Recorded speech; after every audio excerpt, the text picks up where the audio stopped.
so many students.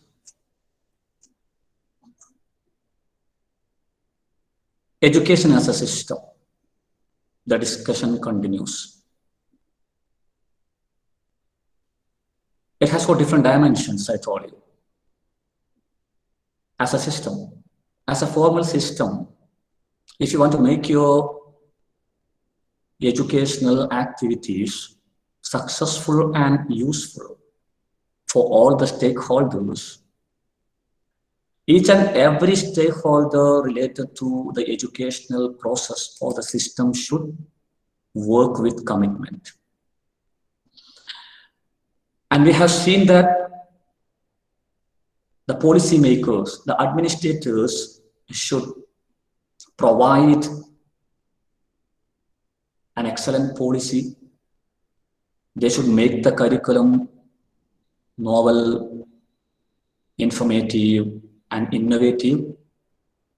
They should provide enough financial support to the institutions. They should monitor the activities done by the educational institutions. They should review. All these items should be there. And next comes the role of the head of the institution, maybe the headmaster, maybe the principal. And we have told that he should prepare an excellent institutional planning for a particular institution. And the next one, proper and balanced work distribution by the head of the institution. I told you. He should look at the caliber of the teachers. He should look at the special abilities of different teachers. He should look at the skills of different students. Yes, good morning, Hafiza. And distribute the work on the basis of the skill, on the basis of the capacity of different teachers. And distribution of work should be balanced. Now, effective coordination of the works of different staff. And this is the most important aspect of management. I have told you that the headmaster's duty is not to teach any subject, but the headmasters or the head of the institution, his duty, the duty of the head of the institution is to manage. He is the manager. And management is the process of coordinating the activities, not doing something. And I will give you an example, an instance. It is not doing each and everything yourselves. നിങ്ങൾ തന്നെ എല്ലാ കാര്യവും ചെയ്യലല്ല. ഇപ്പോ ചിലർ പറയും ആ principal നല്ല പ്രിൻസിപ്പാളാണ്, അദ്ദേഹം തന്നെ അടിച്ചു വരും, അദ്ദേഹം തന്നെ വെള്ളം ചൂടാക്കും, അദ്ദേഹം തന്നെ ബെല്ലടിക്കും, അദ്ദേഹം നല്ല പ്രിൻസിപ്പാൾ അല്ല. ഞാനിവിടെ അടുത്ത് ഇവിടെ ഒരു റഹ്മത്ത് ഹോട്ടൽ എന്നുള്ളൊരു ഹോട്ടലുണ്ട് ഇവിടെ നമ്മുടെ കരിമ്പത്തേക്ക്. ഇന്നലത്തെ ഞാൻ സാധാരണ ഫുഡ് കൊണ്ടുവരലാണെങ്കിൽ ചിലപ്പോൾ ഫുഡ് കൊണ്ടുവരാത്ത ദിവസം, അല്ലെങ്കിൽ ചിലപ്പോൾ വൈകുന്നേരമൊക്കെ ക്ലാസ് ഒക്കെ എടുത്തു കഴിഞ്ഞാൽ ചിലപ്പോൾ ചെറിയൊരു ക്ഷീണം വരുമ്പോൾ ചായ കുടിക്കാനൊക്കെ അവിടെ പോകും. അവിടെയുള്ള റാഫി എന്ന് പറയുന്നൊരു ചെറുപ്പക്കാരനുണ്ട്. അദ്ദേഹത്തിന്റെ അമ്മാവൻ്റെതായിരുന്നു ഹോട്ടൽ. ഇപ്പൊ അവർ രണ്ടുപേരും കൂടി ഒന്നിച്ചാണ് നടന്നത്. റാഫി ഭയങ്കര രസമാണ്. അപ്പോ ഒരു ദിവസം അദ്ദേഹത്തിന്റെ അമ്മാവൻ എന്നോട് പറഞ്ഞു, ഈ റാഫിയെ കൊണ്ട് വലിയ പ്രശ്നമാണ്. ഞാൻ ചോദിച്ചു എന്തേ?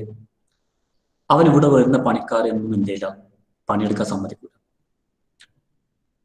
കിച്ചണിൽ പൊറോട്ട ഉണ്ടാക്കുന്ന ആള് വേറെ പണിക്കാരനുണ്ടാവും, ചായ ഉണ്ടാക്കാൻ ആളുണ്ടാവും. എന്നാൽ റാഫിക്ക് തന്നെ പൊറോട്ട ഉണ്ടാക്കാൻ പോകും, കറി ഉണ്ടാക്കാൻ പോകും, അതിനിടയ്ക്ക് ചായ ഉണ്ടാക്കും, അതിൻ്റെ ഇടയിൽ റിസപ്ഷനിൽ നിന്ന് പൈസ വാങ്ങും. അദ്ദേഹം ആ ഹോട്ടലിന്റെ മാനേജറാണ് ശരിക്കും, ഇതിന്റെ ഉടമസ്ഥനാണ്.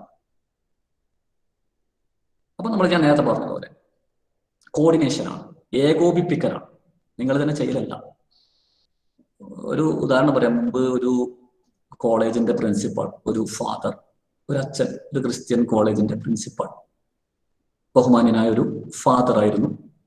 ഒരു ദിവസം അദ്ദേഹം രാവിലെ പുറത്തേക്ക് ഇറങ്ങി.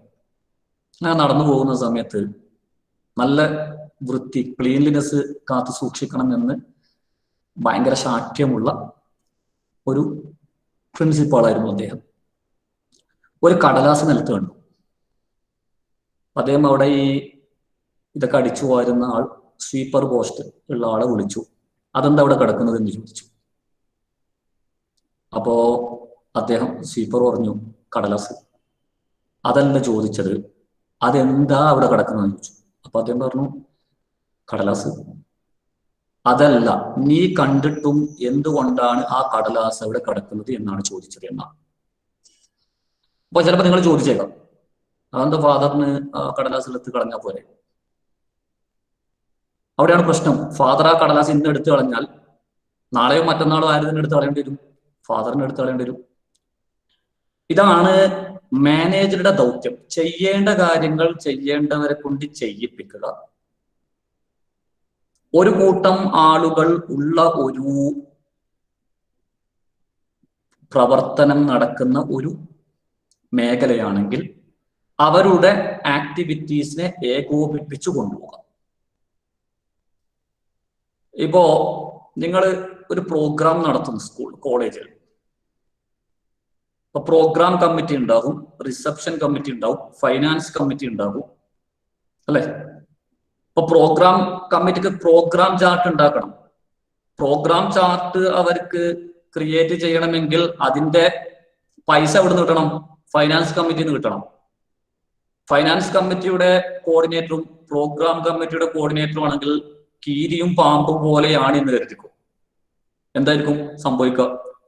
അപ്പോ അവിടെ പ്രിൻസിപ്പാൾ, ഹെഡ് മാസ്റ്റർ അവരോട് പറയണം, ഫൈനാൻസ് കമ്മിറ്റിയുടെ കോർഡിനേറ്റർ വിളിച്ചിട്ട് പ്രോഗ്രാം കമ്മിറ്റി കോർഡിനേറ്റർക്ക് പോസ്റ്റർ ഉണ്ടാക്കാൻ പൈസ വേണം എന്ന് പറഞ്ഞിട്ടുണ്ട്, അത് കൊടുക്കണം. അഥവാ ഇവരുടെ പ്രവർത്തനങ്ങൾ ഒക്കെ കോർഡിനേറ്റ് ചെയ്ത് കൊണ്ടുപോകുക, ഏകോപിപ്പിച്ചു കൊണ്ടുപോകുക. See, if you are the headmaster of a school, there will be English teachers, there will be mathematics teachers, there will be Arabic teachers, there will be Hindi teachers, there will be Malayalam teachers, there will be social science teachers, there will be physics teachers, chemistry teachers, right? Geography teachers, politics teachers, economics teachers, history teachers, right? So you should be able to coordinate the activities of all the teachers. ഇവരെയൊക്കെ പരസ്പരം ബന്ധിപ്പിച്ച് പ്രശ്നങ്ങളില്ലാതെ മുന്നോട്ട് കൊണ്ടുപോകാൻ സാധിക്കണം. ഞാൻ ഇവിടെ ഒരു head മാസ്റ്ററുടെ, ഒരു നല്ല ഹെഡ് മാസ്റ്ററുടെ ക്യാരക്ടറിസ്റ്റിക്സ് എന്തൊക്കെയായിരിക്കും എന്നിവിടെ ഞാൻ വളരെ വിശാലമായിട്ട് ചർച്ച ചെയ്യുന്നില്ല. വേണമെങ്കിൽ പിന്നീട് ഞാൻ യൂട്യൂബിൽ അതിലൊരു വീഡിയോ നൽകാം. മുമ്പ് ഈ സിലബസ് വരുന്നതിന് മുമ്പ് അങ്ങനെ ഒരു ടോപ്പിക് ഉണ്ടായിരുന്നു. ഓരോരുത്തരെയും മനസ്സിലാക്കി, ഓരോരുത്തരുടെയും സ്വഭാവം മനസ്സിലാക്കി പെട്ടെന്ന് ദേഷ്യം പിടിക്കുന്നവരുണ്ടാവും, ചില അധ്യാപകർ ഒന്നും സംസാരിക്കാത്തവരുണ്ടാവും, അല്ലെ? എല്ലാവരെയും കൂട്ടി യോജിപ്പിച്ച് എല്ലാവരുടെയും പ്രവർത്തനങ്ങൾ യോജിപ്പിച്ച് ഏകോപിപ്പിച്ച് കൊണ്ടുപോകുക എന്നത് വളരെ പ്രധാനപ്പെട്ട ഒരു കാര്യമാണ്. അങ്ങനെ ഏകോപിപ്പിച്ചു കൊണ്ടുപോകാൻ സാധിക്കുന്നെങ്കിൽ മാത്രമേ വിദ്യാഭ്യാസ സംവിധാനം വളരെ ഇഫക്റ്റീവായിട്ട് മുന്നോട്ട് കൊണ്ടുപോകാൻ സാധിക്കും. So effective coordination of the works of different staff. വ്യത്യസ്തരായ ആളുകളുടെ പ്രവർത്തനങ്ങളെ വളരെ മനോഹരമായി കോർത്തിണക്കി കൊണ്ടുപോകുക, ഏകോപിപ്പിച്ചു കൊണ്ടുപോകുക എന്ന് പറയുന്നതും വിദ്യാഭ്യാസം ഒരു സംവിധാനം എന്ന രീതിയിൽ, വിദ്യാഭ്യാസം ഒരു സിസ്റ്റം എന്ന രീതിയിൽ വിജയകരമായി കൊണ്ടുപോകാൻ നിങ്ങളെ സഹായിക്കുന്ന ഒരു ഘടകമാണ്. ഇതൊക്കെ നിങ്ങൾ മനസ്സിൽ കുറിച്ചു വെക്കണം. നിങ്ങൾ എപ്പോഴെങ്കിലും ഹെഡ് മാസ്റ്റർ ഒക്കെ ആകുകയാണെങ്കിൽ ചിത്രകോപികളാകരുത്. പിന്നെന്താണ് പറയാ, ചിത്രകോപിന്റെ നേരെ എതിർവശത്ത് എന്താ വരിക? ചിത്രപ്രസാദം ഉണ്ടാകുന്ന ദുർവാസാവ് മഹർഷിയെ പോലെ. ചിത്രകോപിന്റെ വിപരീത പദം എന്താണ്? ആർക്കെങ്കിലും അറിയോ? ചിത്രപ്രസാദി എന്നൊരു വാക്ക് ഉണ്ടോന്ന് എനിക്കറിയില്ല. ഏതായാലും ദുർവാസാവ് മഹർഷിയെ പോലെ പെട്ടെന്ന് ദേഷ്യം പിടിക്കുക, പെട്ടെന്ന് സന്തോഷം, അങ്ങനെ ആയിരിക്കും. ഒരു ബാലൻസ്ഡ് പേഴ്സണാലിറ്റി. നമുക്ക് ഇവരൊക്കെ അറിയണം, ഓരോരുത്തരുടെയും കഴിവിനെ കുറിച്ച് അറിയണം, എല്ലാവരുടെയും പ്രവർത്തനങ്ങളെ കുറിച്ച് വ്യക്തമായ ധാരണ നമുക്ക് ഉണ്ടാവണം, ഓരോരുത്തരും ഓരോ ഘട്ടത്തിൽ ചെയ്യേണ്ടത് എന്താണെന്ന് അറിയണം. ഒരാൾ ഒരു കാര്യം ചെയ്തിട്ടില്ലെങ്കിൽ ഇപ്പൊ ഇപ്പൊ നമ്മൾ നേരത്തെ പറഞ്ഞ ലാംഗ്വേജ് അക്രോസ് കരിക്കുലം നമ്മൾ പഠിച്ച ലാംഗ്വേജ് അക്രോസ് കരിക്കുലത്തിൽ സബ്ജക്ട് ടീച്ചേഴ്സും അതുപോലെ തന്നെ ലാംഗ്വേജ് ടീച്ചേഴ്സും പരസ്പര ധാരണയോടുകൂടി പ്രവർത്തിച്ചാൽ മാത്രമേ ലാംഗ്വേജ് അക്രോസ് കരിക്കുലം എന്ന് പറയുന്ന ആ ഒരു പുതിയ ഭാഷാബോധന രീതി, ഭാഷാബോധന സ്ട്രാറ്റജി വളരെ മനോഹരമായി ഭംഗിയോടെ മുന്നോട്ട് കൊണ്ടുപോകാൻ നിങ്ങൾക്ക് സാധിക്കും.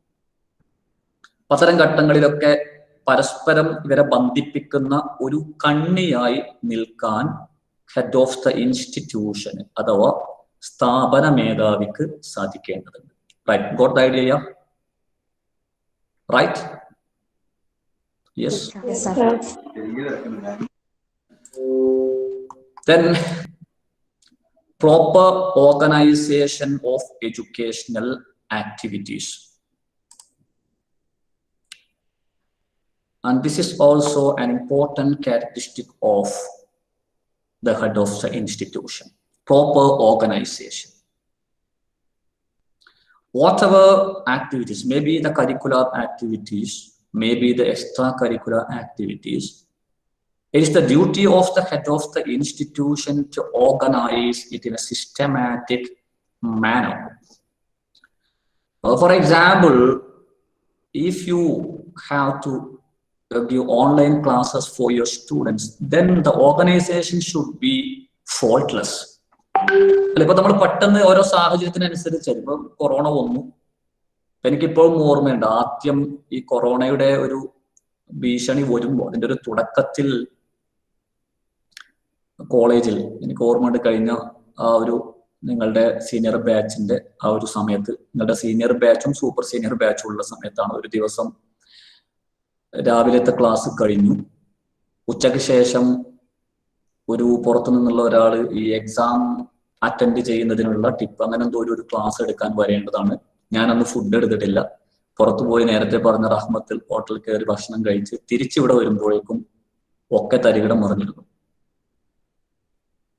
ക്ലാസ് എടുക്കാൻ വന്ന ആളെ ഇവിടെ വന്നപ്പോൾ തന്നെ തിരിച്ചയച്ചു. കുട്ടികൾ ഒക്കെ വീട്ടിലേക്ക് പോവാണ്. പിറ്റേന്ന് മുതൽ ക്ലാസ് ഇല്ല.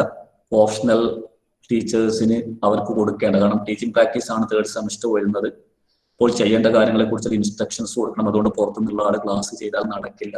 മാറണം, ഓർഗനൈസേഷൻ മാറണം. ഒരു ക്രൈസിസ് വരുമ്പോ നമ്മുടെ എഡ്യൂക്കേഷണൽ ആക്ടിവിറ്റിയെ മറ്റൊരു തലത്തിലേക്ക് നമ്മൾ ഓർഗനൈസ് ചെയ്യേണ്ടി വരും, സംഘടിപ്പിക്കേണ്ടി വരും. അപ്പൊ ആ സമയത്ത് നമ്മുടെ ആ ഒരു സംഘാടന മികവ് എന്ന് പറയുന്നത്, അപ്പോ ഒരു പ്രത്യേക കാര്യം വരുന്ന സമയത്ത് പിറ്റേന്ന് മുതൽ ക്ലാസ് ഇല്ല എന്ന് പറയുമ്പോൾ അടുത്ത ഘട്ടത്തിൽ ഏറ്റവും പ്രധാനമായി ചെയ്യേണ്ട എന്താണോ അതിനെക്കുറിച്ചുള്ള നിർദ്ദേശം കൊടുക്കുന്ന രീതിയിലേക്ക് ആ എഡ്യൂക്കേഷണൽ ആക്ടിവിറ്റിയെ മാറ്റണം. അവിടെ ശരിക്കും സെക്കൻഡ് സെമസ്റ്ററിന്റെ എക്സാം വരാൻ പോവുകയാണ്. എന്നാൽ സെക്കൻഡ് സെമസ്റ്ററിന്റെ എക്സാം വന്നു കഴിഞ്ഞാൽ തിയറി എക്സാം എഴുതണമെങ്കിൽ ടീച്ചേഴ്സിന്റെ നിർദ്ദേശം കിട്ടിയിട്ടില്ലെങ്കിൽ പോലും വേണമെങ്കിൽ കുട്ടികൾക്ക് എന്ത് ചെയ്യാം, പുസ്തകം വായിച്ചിട്ട് എഴുതാം. എന്നാൽ അതിന്റെ തൊട്ടപ്പുറത്ത് വരാൻ പോകുന്ന ടീച്ചിങ് പ്രാക്ടീസ് എന്ന് പറഞ്ഞത് ടീച്ചേഴ്സ് ചില പ്രവർത്തനങ്ങളെ കുറിച്ചുള്ള നിർദ്ദേശം കൊടുക്കണം. അന്ന് ഈ ഓൺലൈൻ ടീച്ചിങ്ങിനെ കുറിച്ചൊന്നും ആർക്കും അറിയാത്തൊരു സമയമാണ്. അപ്പൊ ആ രീതിയിൽ ഓരോ ഘട്ടത്തിലും വിദ്യാഭ്യാസ പ്രവർത്തനങ്ങളെ വളരെ മികവോടുകൂടി തെറ്റില്ലാതെ വീഴ്ചയില്ലാതെ സംഘടിപ്പിക്കാൻ സാധിക്കുന്ന ഒരു സംഘാടന ശേഷി. What are the different elements of management? മാനേജ്മെന്റിന്റെ വ്യത്യസ്ത ഘടകങ്ങൾ, മാനേജ്മെന്റിന്റെ ഭാഗമായിട്ടുള്ള വ്യത്യസ്ത ഉപകരണങ്ങൾ, വ്യത്യസ്ത ഘടകങ്ങൾ എന്താണെന്ന് ചോദിച്ചാൽ അവിടെ നിങ്ങൾക്ക് കാണാൻ സാധിക്കും. ഓർഗനൈസേഷൻ, കോർഡിനേഷൻ, കൺട്രോളിംഗ് എന്നൊക്കെ പറഞ്ഞിട്ട് അങ്ങനെ ചില കാര്യങ്ങൾ കാണാം. ഒരു വിദ്യാഭ്യാസ പ്രവർത്തനങ്ങളെ നന്നായി സംഘടിപ്പിക്കാൻ സാധിക്കണം. അത് ടൈം ടേബിൾ ഉണ്ടാക്കുന്ന കാര്യത്തിലായി കഴിഞ്ഞാലും ഒക്കെ ആ ഒരു സംഘാടനം വേണ്ടപ്പോൾ വേണ്ട നിർദ്ദേശങ്ങൾ നൽകി, ഓരോരുത്തർക്കും വേണ്ട നിർദ്ദേശങ്ങൾ നൽകി സംഘടിപ്പിക്കാനുള്ള ഒരു കഴിവ് ആർക്കുണ്ടായിരിക്കണം? സ്ഥാപന മേധാവിക്ക് ഉണ്ടായിരിക്കണം. സ്ഥാപന മേധാവിയുടെ ആ കഴിവ് എന്ന് പറഞ്ഞാൽ ശരിക്കും പ്രിൻസിപ്പാളിനെ സെലക്ട് ചെയ്യുമ്പോഴൊക്കെ സീനിയോറിറ്റി വെച്ചിട്ടാണ് പലപ്പോഴും സെലക്ട് ചെയ്യുന്നത്. അല്ലാതെ ഇന്റർവ്യൂ വെച്ചിട്ടാണ് ഒരു പ്രിൻസിപ്പാളെ ഹെഡ് മാസ്റ്റർക്ക് സെലക്ട് ചെയ്യുന്നതെങ്കിൽ അദ്ദേഹത്തിന്റെ സബ്ജക്ട് നോളജ് അല്ല ശരിക്കും പരിഗണിക്കേണ്ടത്. സബ്ജക്ട് നോളജിന്റെ അപ്പുറത്ത് കാര്യങ്ങൾ ഏകോപിപ്പിച്ചു കൊണ്ടുപോകാനും കാര്യങ്ങൾ സംഘടിപ്പിക്കാനും ഒക്കെ ഉള്ള കഴിവാണ് ശരിക്കും സ്ഥാപന മേധാവിയെ സംബന്ധിച്ചിടത്തോളം നമ്മൾ പരിഗണിക്കേണ്ടത്. ഇപ്പൊ നിങ്ങളൊരു കമ്പനി തുടങ്ങുകയാണെങ്കിൽ ആ കമ്പനിയുടെ മാനേജറെ സെലക്ട് ചെയ്യുമ്പോൾ ഒരു ഷൂ കമ്പനി ആണെങ്കിൽ ഏറ്റവും മനോഹരമായി ഷൂ ഉണ്ടാക്കുന്ന ആളെ അല്ല മാനേജർ ആക്കേണ്ടത്. ഏറ്റവും മനോഹരമായി ഷൂ ഉണ്ടാക്കുകയും എന്നാൽ ഏറ്റവും മോശമായി ഷൂ ഉണ്ടാക്കുകയും ചെയ്യുന്ന ആളുകളെയൊക്കെ ഒന്നിച്ച് അവരുടെ പ്രവർത്തനങ്ങളൊക്കെ ഏകോപിപ്പിച്ചു കൊണ്ടുപോകാൻ കഴിയുന്ന കാര്യങ്ങളൊക്കെ ശരിയായ രീതിയിൽ ഓർഗനൈസ് ചെയ്യാൻ കഴിയുന്ന ഒരാളാണ് എപ്പോഴും എന്താണ് ഒരു കമ്പനി മാനേജറാണ്. അതുപോലെ തന്നെയാണ് മാനേജറാണ് ഒരു സ്കൂളിനെ സംബന്ധിച്ചിടത്തോളം. Actually in the case of N educational institution, headmaster or the principal is the manager. So he should be capable of coordinating all the activities and he should be capable of organizing different academic activities. Right? Yes.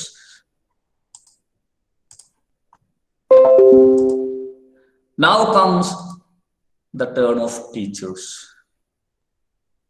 Yeah. Commitment of the teachers. See, my dear students, if someone asks me, what is the most important skill or what is the most important aspect of a great teacher, I will tell without any second thinking, commitment or dedication. Commitment needs something different, something great.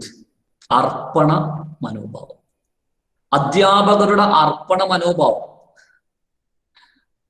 ഇപ്പൊ ചില ആളുകൾ തങ്ങളുടെ duty നിർവഹിക്കാൻ വേണ്ടി, കടമ നിർവഹിക്കാൻ വേണ്ടി എന്ത് ചെയ്യും, അവർക്ക് അനുവദിക്കപ്പെട്ട സമയത്ത് പരമാവധി വർക്ക് ചെയ്യും, സാലറി കിട്ടാൻ വേണ്ടി.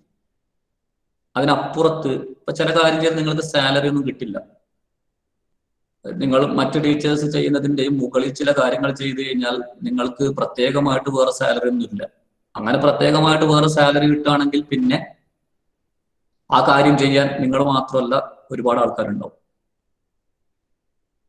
നിങ്ങൾക്ക് വേതനം കിട്ടുമോ, പ്രത്യേകമായ റെമ്യൂണറേഷൻ കിട്ടുമോ എന്നതിനെ കുറിച്ച് ആലോചിക്കാതെ ഗവൺമെന്റും യൂണിവേഴ്സിറ്റികളും അഡ്മിനിസ്ട്രേറ്റീവ് കമ്മിറ്റിയൊക്കെ മുന്നോട്ട് വെച്ച നയങ്ങളിൽ നിന്നും വ്യതിചലിക്കാതെ നിങ്ങളുടെ സ്ഥാപനം മുന്നോട്ട് വെച്ചിട്ടുള്ള മിഷനും വിഷനും ലക്ഷ്യവും ഒക്കെ നേടിയെടുക്കാൻ വേണ്ടി ആഹോരാത്രം പണിയെടുക്കുന്ന, കഠിനാധ്വാനം ചെയ്യുന്ന, എന്തും ചെയ്യാൻ തയ്യാറാകുന്ന, ഏത് ത്യാഗവും സഹിക്കാൻ തയ്യാറാകുന്ന അധ്യാപകർ, അത് ഏറ്റവും പ്രധാനപ്പെട്ടതാണ്.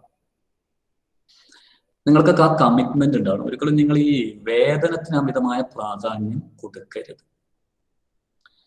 ഈ കുറെ വർഷങ്ങൾക്ക് മുമ്പ് മനോരമ പത്രത്തിലാണ് എന്നാണ് എനിക്ക് തോന്നുന്നത്, ഞാൻ ലൈബ്രറിയിൽ നിന്നും പത്രം വായിക്കുന്ന സമയത്ത് അതിലൊരു വാർത്ത കണ്ടു. കുറെ അധ്യാപകർ കോടതിയിൽ പോയി. അവർ കോടതിയിൽ പോയത് തങ്ങൾ പരീക്ഷ പേപ്പർ മൂല്യനിർണയം നടത്തിയതിന്റെ, വാല്യൂ ചെയ്തതിന്റെ വേതനം തങ്ങൾക്ക് ഇതുവരെ ലഭിച്ചിട്ടില്ല എന്ന് പറഞ്ഞിട്ടാണ്. അപ്പോൾ കോടതി ചോദിച്ചു, അതെന്തിനാണ് നിങ്ങൾക്ക് പരീക്ഷ പേപ്പർ മൂല്യനിർണയം നടത്തുന്നതിന് വേറൊരു വേതനം നൽകുന്നത്? അത് നിങ്ങളുടെ ജോലിയുടെ ഭാഗമല്ലേ? നിങ്ങൾ പഠിപ്പിക്കുന്ന കുട്ടികൾ അവരും എക്സാം എഴുതിയിട്ടുണ്ട്, നിങ്ങൾ ഗവൺമെന്റിന്റെ ഭാഗമാണ്, ഗവൺമെന്റ് നിങ്ങൾക്ക് സാലറി നൽകുന്നുണ്ട്. ആ സാലറി നൽകുന്നത് പഠനവുമായി ബന്ധപ്പെട്ട എല്ലാ കാര്യവും ചെയ്യാനാണല്ലോ എന്ന് ചോദിച്ചപ്പോൾ അതിൻ്റെ ഒരു മറുവാദം അധ്യാപകർ ഉന്നയിച്ചത് ഞങ്ങൾക്ക് മുമ്പേ ലഭിക്കുന്നതാണ് എന്നാണ്. അപ്പോൾ കോടതി പറഞ്ഞു, അങ്ങനെ മുമ്പേ ലഭിച്ചിട്ടുണ്ടെങ്കിൽ അതൊക്കെ തിരിച്ചടക്കണം എന്ന് ഇപ്പോൾ വിധി പ്രസ്താവിക്കുന്നു, എല്ലാവരും അത് തിരിച്ചടച്ചോളൂ എന്ന്. നമ്മൾക്ക് കിട്ടാത്ത വേതനത്തെക്കുറിച്ചും നമ്മുടെ അവകാശത്തെക്കുറിച്ചും നമ്മുടെ ആനുകൂല്യത്തെക്കുറിച്ചൊക്കെ നമ്മൾ വാതോരാതെ സംസാരിക്കും. എന്നാൽ നമ്മുടെ കടമ നമ്മൾ നിർവഹിക്കുന്നുണ്ടോ എന്നതിനെ കുറിച്ച് നമ്മൾ ആലോചിക്കാറില്ല. പലപ്പോഴും ഞാൻ അത്ഭുതപ്പെട്ടിട്ടുണ്ട്. ഓക്കെ, നമ്മുടെ കടമ നമ്മൾ നിർവഹിക്കാറുണ്ടോ? നമ്മൾ വാല്യുവേഷന് കൃത്യസമയത്ത് പോകാറുണ്ടോ? നമ്മൾ കൃത്യസമയത്ത് പഠിപ്പിക്കാറുണ്ടോ? നമ്മൾ ശരിക്കും നമ്മുടെ ദൗത്യങ്ങൾ ചെയ്യുന്നുണ്ടോ? നമ്മൾ ശനിയാഴ്ച വർക്കിംഗ് ഡേ ആക്കി കഴിഞ്ഞാൽ ശനിയാഴ്ച വീട്ടിലിരുന്നിട്ട് അടുത്ത ആഴ്ച വന്നിട്ട് ഒപ്പിടുന്നവരാണ്, അല്ല ശനിയാഴ്ചയും വന്ന് വർക്ക് ചെയ്യുന്നുണ്ടോ? നമ്മൾ ആവശ്യം വന്നു കഴിഞ്ഞാൽ എക്സ്ട്രാ സമയം എടുത്ത് വർക്ക് ചെയ്യാൻ തയ്യാറാണോ? We never think about that. We will be bothered about, or we are often bothered about our rights, our remuneration, our salary. And I feel that most of the people are working just for money. And if the teachers are just for working for money, then you cannot see the educational system successful. Commitment of the teacher, I mean the dedication of the teacher. അധ്യാപകരുടെ അർപ്പണബോധം, അധ്യാപകരുടെ, കാരണം കാലഘട്ടം മാറുന്നതിനനുസരിച്ച് നമ്മൾ ചിലപ്പോൾ കുറച്ച് work ചെയ്യേണ്ടി വരുമെന്നൊക്കെയുള്ള ചിന്ത. അധ്യാപകരുടെ കമ്മിറ്റ്മെന്റും വിദ്യാഭ്യാസം ഒരു സംവിധാനം എന്ന രീതിയിൽ വിജയകരമായി മുന്നോട്ട് കൊണ്ടുപോകാൻ സഹായിക്കുന്ന ഏറ്റവും പ്രധാനപ്പെട്ട ഘടകമാണ്. ഞാൻ നേരത്തെ പറഞ്ഞു, ആരെങ്കിലും എന്നോട് ചോദിക്കുകയാണ്, ഒരു മഹാനായ അധ്യാപകന്റെ, ഒരു മികച്ച അധ്യാപകന്റെ, ഒരു നല്ല അധ്യാപകന്റെ, ഒരു എക്സലന്റ് ആയ, ഒരു ഗ്രേറ്റ് ആയ അധ്യാപകന്റെ, അധ്യാപികയുടെ ഏറ്റവും മികച്ച ഗുണം എന്താണെന്ന് ചോദിച്ചാൽ രണ്ടാമതൊരു വട്ടം ആലോചിക്കാതെ ഞാൻ പറയും കമ്മിറ്റ്മെന്റ് ആണ്, അഥവാ അർപ്പണ മനോഭാവമാണ്, ഡെഡിക്കേഷൻ ആണ് എന്ന്. This is something important. And my dear students, ഞാൻ ഈ ക്ലാസ് എടുക്കുന്നതിൻ്റെ ഇടയിൽ നിങ്ങളോടൊക്കെ സ്നേഹത്തോടെ അഭ്യർത്ഥിക്കുകയാണ്, നമ്മൾ ഈ ടീച്ചിങ് എന്ന് പറയുന്ന, അധ്യാപനം എന്ന് പറയുന്ന മഹത്തായ ഒരു ജോലിയിലേക്ക് പ്രവേശിക്കുമ്പോൾ ചിലപ്പോൾ നമ്മുടെ ഇൻഡിവിജ്വൽ ആയിട്ടുള്ള പല ഇൻട്രസ്റ്റുകളൊക്കെ നമ്മൾ എന്തെങ്കിലും മാറ്റി വെക്കേണ്ടി വരും. പൈസ ഇല്ലാതെ വർക്ക് ചെയ്യണം എന്നല്ല ഞാൻ പറയുന്നത്, കാരണം നമ്മുടെ ജീവിതത്തിൽ വേതനം ആവശ്യമാണ്, നമ്മുടെ ജീവിതം മുന്നോട്ട് കൊണ്ടുപോകണം. എന്നാൽ അതിനുവേണ്ടി മാത്രമാകരുത്. ആ വേതനം കിട്ടിയാൽ ഇത്രയല്ലേ കിട്ടുന്നുള്ളൂ, ഞാൻ ഇത്ര മാത്രമേ വർക്ക് ചെയ്യുന്നൊന്നും ചിന്തിക്കരുത്. നമ്മുടെ മുഴുവൻ കാര്യങ്ങളും അവർക്ക് കൊടുക്കാൻ നമ്മൾ തയ്യാറാകേണ്ടതുണ്ട്. So dedication or the commitment. Then comes experience of the teachers. ടീച്ചേഴ്സിന്റെ അനുഭവ സമ്പത്ത്. ഇത് വളരെ പ്രധാനപ്പെട്ടതാണ്. കാരണം ഒരുപാട് വർഷം ജോലി ചെയ്യുന്ന ഒരു അധ്യാപകനെ സംബന്ധിച്ചിടത്തോളം എന്തായാലും അനുഭവ സമ്പത്ത് ഒരുപാട് കാര്യങ്ങളെ കുറിച്ച് അറിയാൻ സാധിക്കും. അപ്പൊ നിങ്ങൾ ഇപ്പൊ ഹെഡ് മാസ്റ്റർക്ക് ആകുകയാണെങ്കിൽ നിങ്ങളുടെ സ്കൂളിൽ ചിലപ്പോൾ നല്ല അനുഭവ സമ്പത്തുള്ള, നിങ്ങളെക്കാൾ അനുഭവ സമ്പത്തുള്ള ടീച്ചേഴ്സ് ഒക്കെ ഉണ്ടാകും. അവരുടെ അനുഭവ സമ്പത്തിനെ പരമാവധി ഉപയോഗപ്പെടുത്തണം, അവരിൽ നിന്ന് ഉപദേശം തേടണം. Experience is the best teacher എന്ന് ഞാൻ കേട്ടിട്ടുണ്ട്. അനുഭവമാണ് ഏറ്റവും മികച്ച ഗുരു എന്ന് കേട്ടിട്ടുണ്ട്. അവർ ഒരുപാട് തലമുറകളെ പഠിപ്പിച്ചവരായിരിക്കും, ഒരുപാട് വ്യത്യസ്തമായ പാഠ്യ പദ്ധതികളിലൂടെ മുന്നോട്ട് പോയവരായിരിക്കും. അവർക്ക് നെല്ലും പതിരും തിരിച്ചറിയാൻ സാധിക്കും. They will be able to recognize, they will be able to discriminate good and bad. അപ്പൊ അവരുടെ ആ ഒരു അനുഭവ സമ്പത്ത് ഉപയോഗപ്പെടുത്താൻ തയ്യാറാവുകയാണെങ്കിൽ, അവരുടെ പരിചയ സമ്പത്ത് ഉപയോഗപ്പെടുത്താൻ തയ്യാറാവുകയാണെങ്കിൽ വിദ്യാഭ്യാസം ഒരു സംവിധാനം എന്ന രീതിയിൽ ഭംഗിയോടെ മുന്നോട്ട് കൊണ്ടുപോകാൻ സാധിക്കുക തന്നെ ചെയ്യും. ഈഗോ പ്രശ്നമൊന്നും ഉണ്ടാകരുത്, അല്ലെ? പ്രായം എന്നത് മാത്രമല്ല, അനുഭവ സമ്പത്ത് എന്ന് പറയുന്നത് പ്രായം മാത്രമൊന്നല്ല. ഇപ്പൊ ചെറിയ പ്രായത്തിനുള്ളിൽ തന്നെ ഒരുപാട് അനുഭവ സമ്പത്ത് നേടിയെടുക്കുന്ന ആൾക്കാരുണ്ടോ? ഇപ്പോ ഫോർ എക്സാമ്പിൾ, ഇപ്പൊ ഒരു ലിറ്റററി പ്രോഗ്രാം നടത്തുകയാണ്. അപ്പോൾ കഥാ ക്യാമ്പുകളിൽ പങ്കെടുത്തിട്ടും കഥ എഴുതിയിട്ടും ഒരുപാട് നൂറുകണക്കിന് കവികളുമായി സംവാദം നടത്തിയിട്ടും ഇന്റർവ്യൂ നടത്തിയിട്ടും അത്തരം സദസ്സുകളിലൊക്കെ പങ്കെടുത്തിട്ടുള്ള അധ്യാപകരുണ്ടാകും. അത് അവരുടെ അനുഭവ സമ്പത്താണ്. ചിലപ്പം 50 വയസ്സുള്ള അധ്യാപകനേക്കാൾ കൂടുതൽ അനുഭവ സമ്പത്ത് ഈ ലിറ്ററേച്ചറിന്റെ കാര്യത്തിൽ, സാഹിത്യത്തിന്റെ കാര്യത്തിൽ ഈ അധ്യാപകനായിരിക്കാം. അപ്പൊ അവിടെ അനുഭവ സമ്പത്തിനാണ് നമ്മൾ പ്രാധാന്യം കൊടുക്കേണ്ടത്. അപ്പൊ അങ്ങനെ പ്രായം മാത്രമല്ല ഞാൻ പറയുന്നത്, ഓരോ കാര്യത്തിലും അനുഭവ സമ്പത്തുള്ള ആളുകളുടെ അനുഭവ സമ്പത്ത് ഉപയോഗപ്പെടുത്തും. ഇപ്പൊ നമ്മുടെ കോളേജിൽ സാധാരണ ഈ ലിറ്ററേച്ചറുമായിട്ട് ബന്ധപ്പെട്ട പ്രോഗ്രാമുകൾ നടത്തുമ്പോൾ ചിലപ്പോൾ നമ്മുടെ ഓഫീസ് സ്റ്റാഫായ യൂനുസിനെ ഉപയോഗപ്പെടുത്താണ്. യൂനുസ് കവിത എഴുതുന്ന ആളാണ്. മാത്രമല്ല കേരളത്തിലെ സംസ്ഥാന യുവജനക്ഷേമ വകുപ്പ്, കേരള സ്റ്റേറ്റ് യൂത്ത് വെൽഫെയർ ബോർഡിന്റെ അതിന്റെ ഭാഗമായിട്ട് എല്ലാ പ്രോഗ്രാമിലും പങ്കെടുക്കുകയും കഥാ ക്യാമ്പുകളിലും കവിതാ ക്യാമ്പുകളിലൊക്കെ പങ്കെടുക്കുന്ന ആളാണ്. അപ്പൊ കഴിഞ്ഞ വർഷം പിന്നെ കെ സാഹിബ് ലിറ്റററി ഫെസ്റ്റ് എന്ന് പറഞ്ഞൊരു പരിപാടി, KLF എന്ന് പറഞ്ഞ പരിപാടി നടത്തിയപ്പോൾ അതിൽ കവിയരങ്ങ് എന്ന് പറഞ്ഞൊരു പ്രോഗ്രാം മോഡറേറ്റ് ചെയ്യാൻ, അതിൽ സംസാരിക്കാനും കുട്ടികളെ കൊണ്ട് കവിത ചൊല്ലിക്കാനും ആ കവിതയെക്കുറിച്ച് അഭിപ്രായമൊക്കെ പറയുന്നതിൽ ആ കവിയരങ്ങ് നിയന്ത്രിക്കാനുള്ള ഒരു ചുമതല കൊടുത്തത് യൂനിസിനാണ്. ബാക്കി 1-2 പ്രോഗ്രാമിൽ പ്രശസ്തരായ എഴുത്തുകാരൊക്കെ വന്നിരുന്നു. ഈ അവസാനത്തെ സെഷൻ കവിയരങ്ങ് നിയന്ത്രിക്കാനുള്ള ചുമതല അദ്ദേഹത്തിനാണ് കൊടുത്തത്. അതേ അധ്യാപകനല്ലോ, അദ്ദേഹം ഓഫീസ് സ്റ്റാഫാണല്ലോ, എന്തിനാണ് നമ്മളിവിടെ അധ്യാപകരില്ലേ എന്നൊന്നും പറയേണ്ട ആവശ്യമില്ല. അപ്പൊ അധ്യാപകരുടെ ഭാഗത്ത് നിന്നാണ് ഇപ്പൊ KSAB ലിറ്റററി ഫെസ്റ്റ് അപ്പം കോർഡിനേറ്റ് ചെയ്യാനുള്ള ചുമതല ഫൈസൽ സാറിനാണ് ഏൽപ്പിക്കാറുള്ളത്. കാരണം അദ്ദേഹം കഥകളൊക്കെ എഴുതുന്ന ആളാണ്. അഥവാ സ്റ്റാഫ് അഡ്വൈസർ, കോളേജ് യൂണിയന്റെ സ്റ്റാഫ് അഡ്വൈസർ മറ്റൊരാളാണെങ്കിൽ പോലും KLF എന്ന് പറഞ്ഞൊരു പ്രോഗ്രാം വരുമ്പോൾ അതിന് കോർഡിനേറ്റ് ചെയ്യാൻ വേണ്ടിയുള്ള ഒരു ചുമതല നൽകുന്നത് ഫൈസൽ സാറാണ്. കാരണം അദ്ദേഹം ഒരു എഴുത്തുകാരനാണ്, സാഹിത്യകാരനാണ്. So he is more experience in the case of literature. So you should make use of the experience of the teachers. And if you have got some experienced teacher in your school as a headmaster, it will be more easier for you to make your educational system more effective and useful. I think I am able to follow me. Yes. എന്റെ കൂടെ തന്നെ ഉണ്ടല്ലോ നിങ്ങളെ? നിങ്ങളുടെ ഉള്ളും എന്റെ കൂടെ തന്നെ ഉണ്ടല്ലോ അല്ലെ? യെസ് യെസ്, ഇതൊരു വളരെ പ്രധാനപ്പെട്ട ഒരു കാര്യമാണ്. Then comes team spirit of the teachers.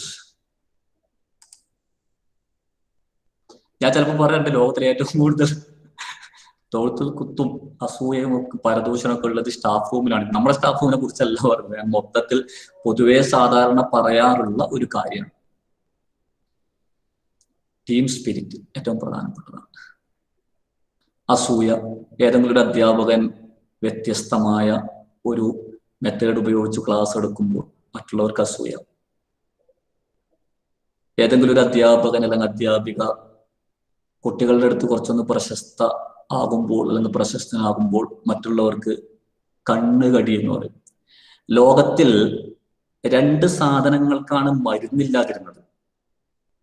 ഏതിനൊക്കെയാണ്? പണ്ട് ഇപ്പൊ ഞാൻ എന്റെയൊക്കെ കുട്ടിക്കാലത്ത് പറയാറുണ്ട് 2 സാധനത്തിന് മരുന്നില്ല എന്ന് പറയാറുണ്ട്. ഏതൊക്കെയാണത്?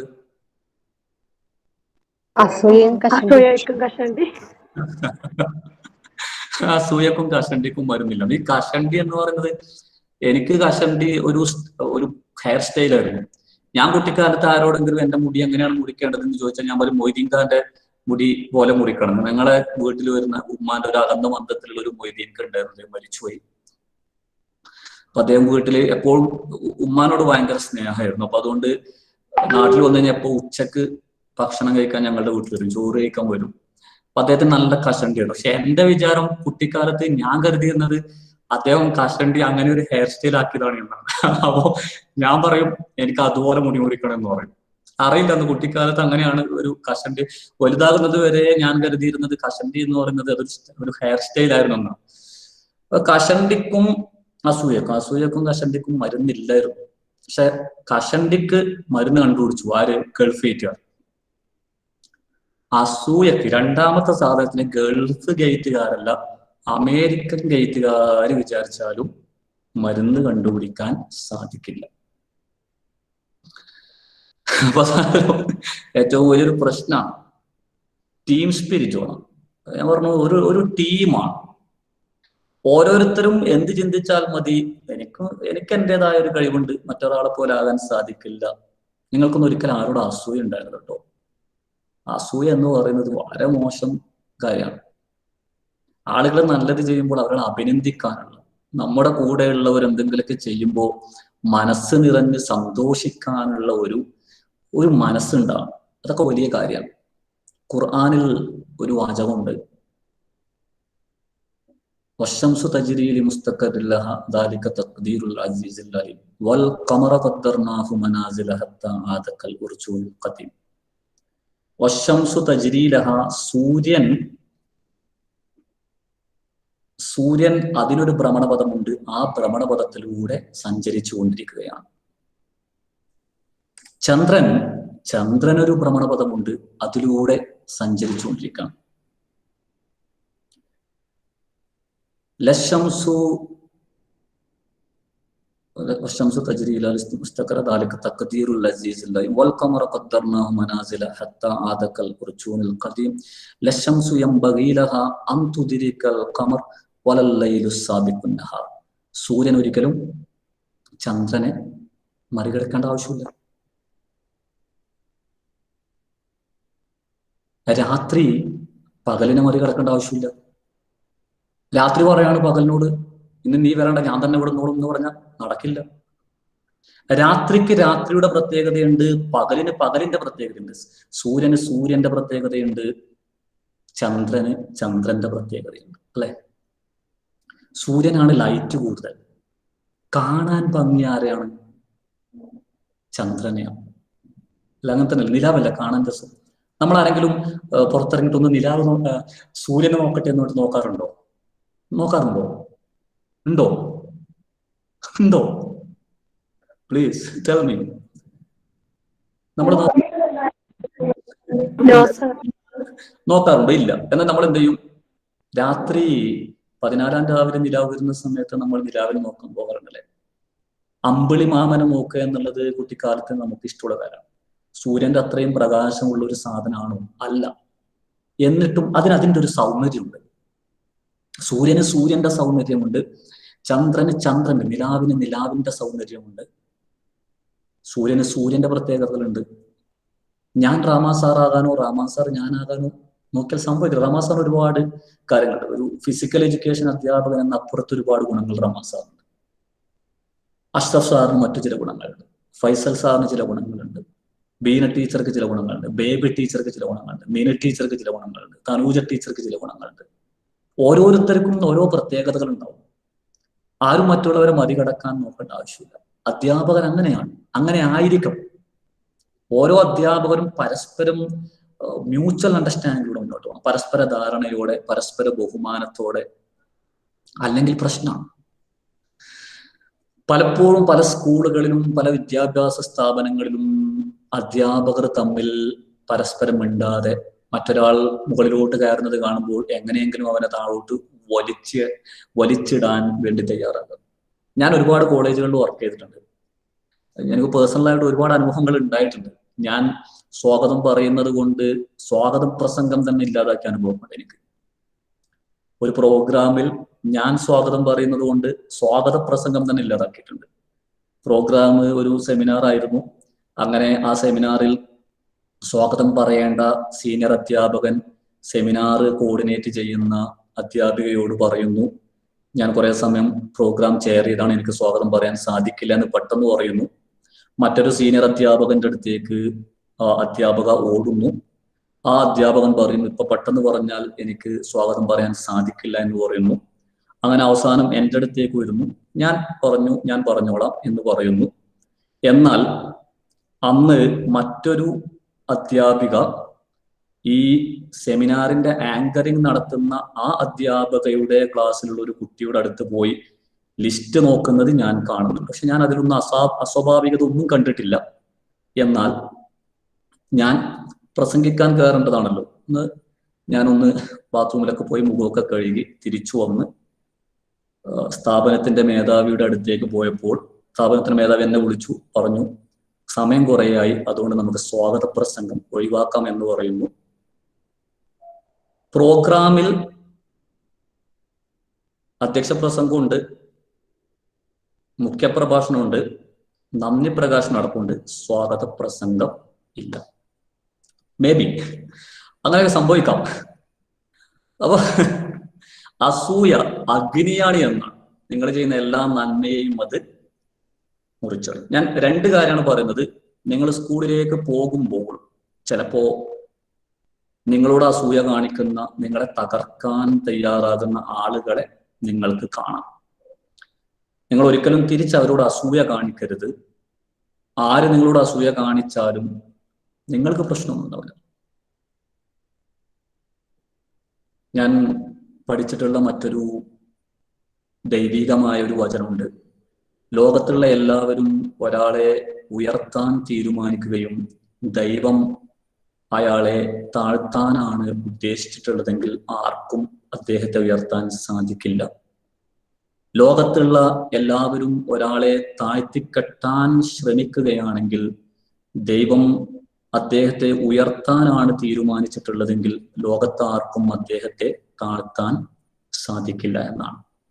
നിങ്ങൾ നിഷ്കളങ്കരാണെങ്കിൽ, നിങ്ങൾക്ക് ദൈവം കഴിവുകൾ തന്നിട്ടുണ്ടെങ്കിൽ, നിങ്ങൾ കഠിനാധ്വാനികളാണെങ്കിൽ, നിങ്ങൾ കാര്യങ്ങളൊക്കെ നല്ല രീതിയിൽ നടക്കണമെന്ന് ആഗ്രഹിക്കുന്നവരാണെങ്കിൽ, നിങ്ങൾ ജോലി ചെയ്യുന്ന സ്ഥാപനത്തോട് അർപ്പണ മനോഭാവമുള്ളവരാണെങ്കിൽ, നിങ്ങൾക്ക് ലഭിക്കുന്ന അന്നത്തിനോട് നിങ്ങൾക്ക് കൂറുണ്ടെങ്കിൽ, നിങ്ങൾക്ക് നിങ്ങളുടെ കുട്ടികളോട് ആത്മാർത്ഥതയുണ്ടെങ്കിൽ, ലോകത്ത് ആര് നിങ്ങളോട് അസൂയ കാണിച്ചാലും നിങ്ങളെ തകർക്കാൻ സാധിക്കില്ല. എന്നാൽ ഒരാളോടും നിങ്ങൾക്ക് അസൂയ ഉണ്ടാകും. നിങ്ങളോട് ഇങ്ങോട്ട് അസൂയ കാണിക്കുന്ന ആളുകളോട് പോലും അങ്ങോട്ട് എന്ത് ചെയ്യരുത്, അസൂയ കാണിക്കരുത്. കാരണം ഞാൻ പറഞ്ഞ, ഞാൻ ഒരുപാട് സ്ഥലത്ത് വർക്ക് ചെയ്തിട്ടുണ്ട്, ഒരുപാട് അനുഭവങ്ങൾ ഉണ്ടായിട്ടുണ്ട്. ചിലപ്പോ ചില സ്ഥലങ്ങളിൽ നിന്ന് ജോലി രാജിച്ചു വെച്ചു പോയാലോ എന്ന് പോലും തീരുമാനിച്ചപ്പോൾ എന്നെ സ്നേഹിക്കുന്ന ചിലര് ഇൻട്രിൻസിക് മോട്ടിവേഷൻ മതി, കാരണം സഹായിക്കുക ഇല്ല എന്ന് മാത്രമല്ല, പരമാവധി ഉപദ്രവിക്കുക, മറ്റുള്ളവരോട് പലരും പറയാ, നമ്മൾ ചെയ്യാൻ പോകുന്ന കാര്യങ്ങൾ എങ്ങനെയെങ്കിലും നശിപ്പിക്കാൻ ശ്രമിക്കുക, അങ്ങനെയൊക്കെ അനുഭവങ്ങൾ ഉണ്ടായിട്ടുണ്ട്. പക്ഷെ പിടിച്ചു നിൽക്കേണ്ടി വരും. ഞാൻ പറയുന്നത് ടീം സ്പിരിറ്റ് ഏറ്റവും പ്രധാനപ്പെട്ടതാണ്. പരസ്പര ധാരണയോടുകൂടി, പരസ്പര ബഹുമാനത്തോടുകൂടി, മറ്റുള്ളവരുടെ കഴിവുകളിൽ അസൂയപ്പെടാതെ, സ്ഥാപനത്തിന് വേണ്ടി എന്നേക്കാൾ കൂടുതൽ ചെയ്യുന്നത് മറ്റൊരാളാണെങ്കിൽ അവൻ ചെയ്യട്ടെ, അവന്റെ കൂടെ ഞാനും നിൽക്കാം എന്ന് പറയുന്ന രീതിയിൽ നിൽക്കുന്ന അധ്യാപകർ, ആ അധ്യാപകരുടെ ടീം സ്പിരിറ്റ് എന്ന് പറയുന്നത് ഒരു വിദ്യാഭ്യാസ സ്ഥാപനത്തിന്റെ, ഒരു വിദ്യാഭ്യാസ സംവിധാനത്തിന്റെ വിജയത്തിന്റെ പിറകിലെ ഏറ്റവും പ്രധാനപ്പെട്ട ഘടകങ്ങളിൽ ഒന്നാണ്. നിങ്ങൾ ശ്രദ്ധിക്കേണ്ട ഒരു കാര്യം, ഞാൻ ഹെഡ് മാസ്റ്ററുടെ കഴിവുകളെ കുറിച്ച്, ഹെഡ് മാസ്റ്ററുടെ പ്രത്യേകതകളെ കുറിച്ച് കൂടുതൽ വിശദീകരിക്കാത്തത് കൊണ്ടാണ്. നിങ്ങളൊരു ഹെഡ് മാസ്റ്റർ ആകുകയാണെങ്കിൽ ഒരിക്കലും നിങ്ങളുടെ കീഴിലുള്ള അധ്യാപകരെ പരസ്പരം തമ്മിൽ തല്ലിക്കുന്ന നാരദ മുനിയായി നിങ്ങൾ എന്ത് ചെയ്യരുത്, മാറരുത്. താൽക്കാലിക നേട്ടത്തിന് വേണ്ടി ഒരാളോടൊന്ന് പറഞ്ഞ് മറ്റൊരാളോടൊന്ന് പറഞ്ഞ് അങ്ങനെയല്ല വേണ്ടത്. നിങ്ങളുടെ കീഴിൽ വർക്ക് ചെയ്യുന്ന ആളുകളെ പരസ്പരം ബന്ധിപ്പിച്ച്, അവരുടെ ഹൃദയങ്ങളെ കൂട്ടിച്ചേർത്ത്, അവരെ പരസ്പരം സ്നേഹിപ്പിച്ച്, പ്രശ്നങ്ങളൊക്കെ ഉണ്ടെങ്കിൽ അതൊക്കെ പറഞ്ഞ് പരിഹരിച്ച്, നമ്മുടെ സ്ഥാപനമാണല്ലോ, നമുക്കൊക്കെ വേതനം നൽകുന്ന സ്ഥാപനമാണല്ലോ, നമ്മുടെ കുട്ടികളാണല്ലോ, ഈ കുട്ടികളിലൂടെയല്ലേ നമ്മൾ ഭാവിയിൽ അറിയപ്പെടേണ്ടത്, ഈ കുട്ടികൾ നമ്മുടെ പ്രതിനിധികളാണല്ലോ, ഈ കുട്ടികൾ നമ്മുടെ കൊച്ചുമക്കളാണല്ലോ, അതുകൊണ്ട് നമ്മൾ ഒന്നിച്ചു നിൽക്കണ്ടേ എന്നൊക്കെ പറഞ്ഞ് ഈ അധ്യാപകരൊക്കെ ഒന്നിപ്പിച്ച് നിർത്താൻ സാധിക്കുന്ന ഒരു ഹെഡ് മാസ്റ്റർ ഉണ്ടാവുകയും നല്ല മനസ്സുള്ള, പരസ്പര ധാരണയോടുകൂടി പ്രവർത്തിക്കാൻ സാധിക്കുന്ന, പരസ്പരം അസൂയയില്ലാത്ത, കുശുമ്പില്ലാത്ത, പരസ്പരം കണ്ണുകടിയില്ലാത്ത, മറ്റൊരാൾക്ക് തൻ്റെ കൂടെ വർക്ക് ചെയ്യുന്ന ഒരു അധ്യാപകനൊരു നേട്ടം കിട്ടുമ്പോൾ മനസ്സ് നിറഞ്ഞ് സന്തോഷിക്കാൻ സാധിക്കുന്ന അധ്യാപകരുടെ ഒരു കൂട്ടായ്മ. ആ കൂട്ടായ്മ ഒരു സംവിധാനം എന്ന രീതിയിൽ, ഒരു സിസ്റ്റം എന്ന രീതിയിൽ വിദ്യാഭ്യാസത്തെ വളർത്തിയെടുക്കുന്നതിൻ്റെ പിന്നിലുള്ള പ്രധാനപ്പെട്ട ഒരു ഘടകമാണ്. നിങ്ങൾ ഓരോന്നും നിങ്ങളുടെ മനസ്സിൽ കുറിച്ചു വെച്ചോളൂ. നമുക്കാരോടും ദേഷ്യവും അസൂയൊന്നും ആവശ്യമില്ല, ആരോടും വിദ്വേഷം ആവശ്യമില്ല. ഞാൻ പലപ്പോഴും സാധാരണ പറയാറുണ്ട്, നിങ്ങളുടെ ബാച്ചിൽ അങ്ങനെ ഇതുവരെ ഞാൻ കണ്ടിട്ടില്ല.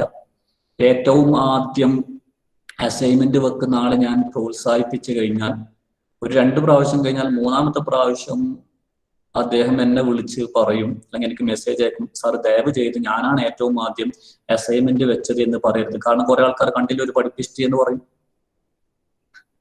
അങ്ങനെ ചെയ്യരുത്. നമുക്ക് ചെയ്യാൻ സാധിക്കുന്നില്ലെങ്കിലും മറ്റുള്ളവർ ചെയ്യുമ്പോൾ അതിനെ പ്രോത്സാഹിപ്പിക്കുക. നമ്മളതിനെ ആത്മാർത്ഥമായിട്ട്, എന്റെ മുമ്പിൽ മാത്രമല്ല അവരോട് വ്യക്തിപരമായിട്ട് പ്രോത്സാഹിപ്പിക്കുക.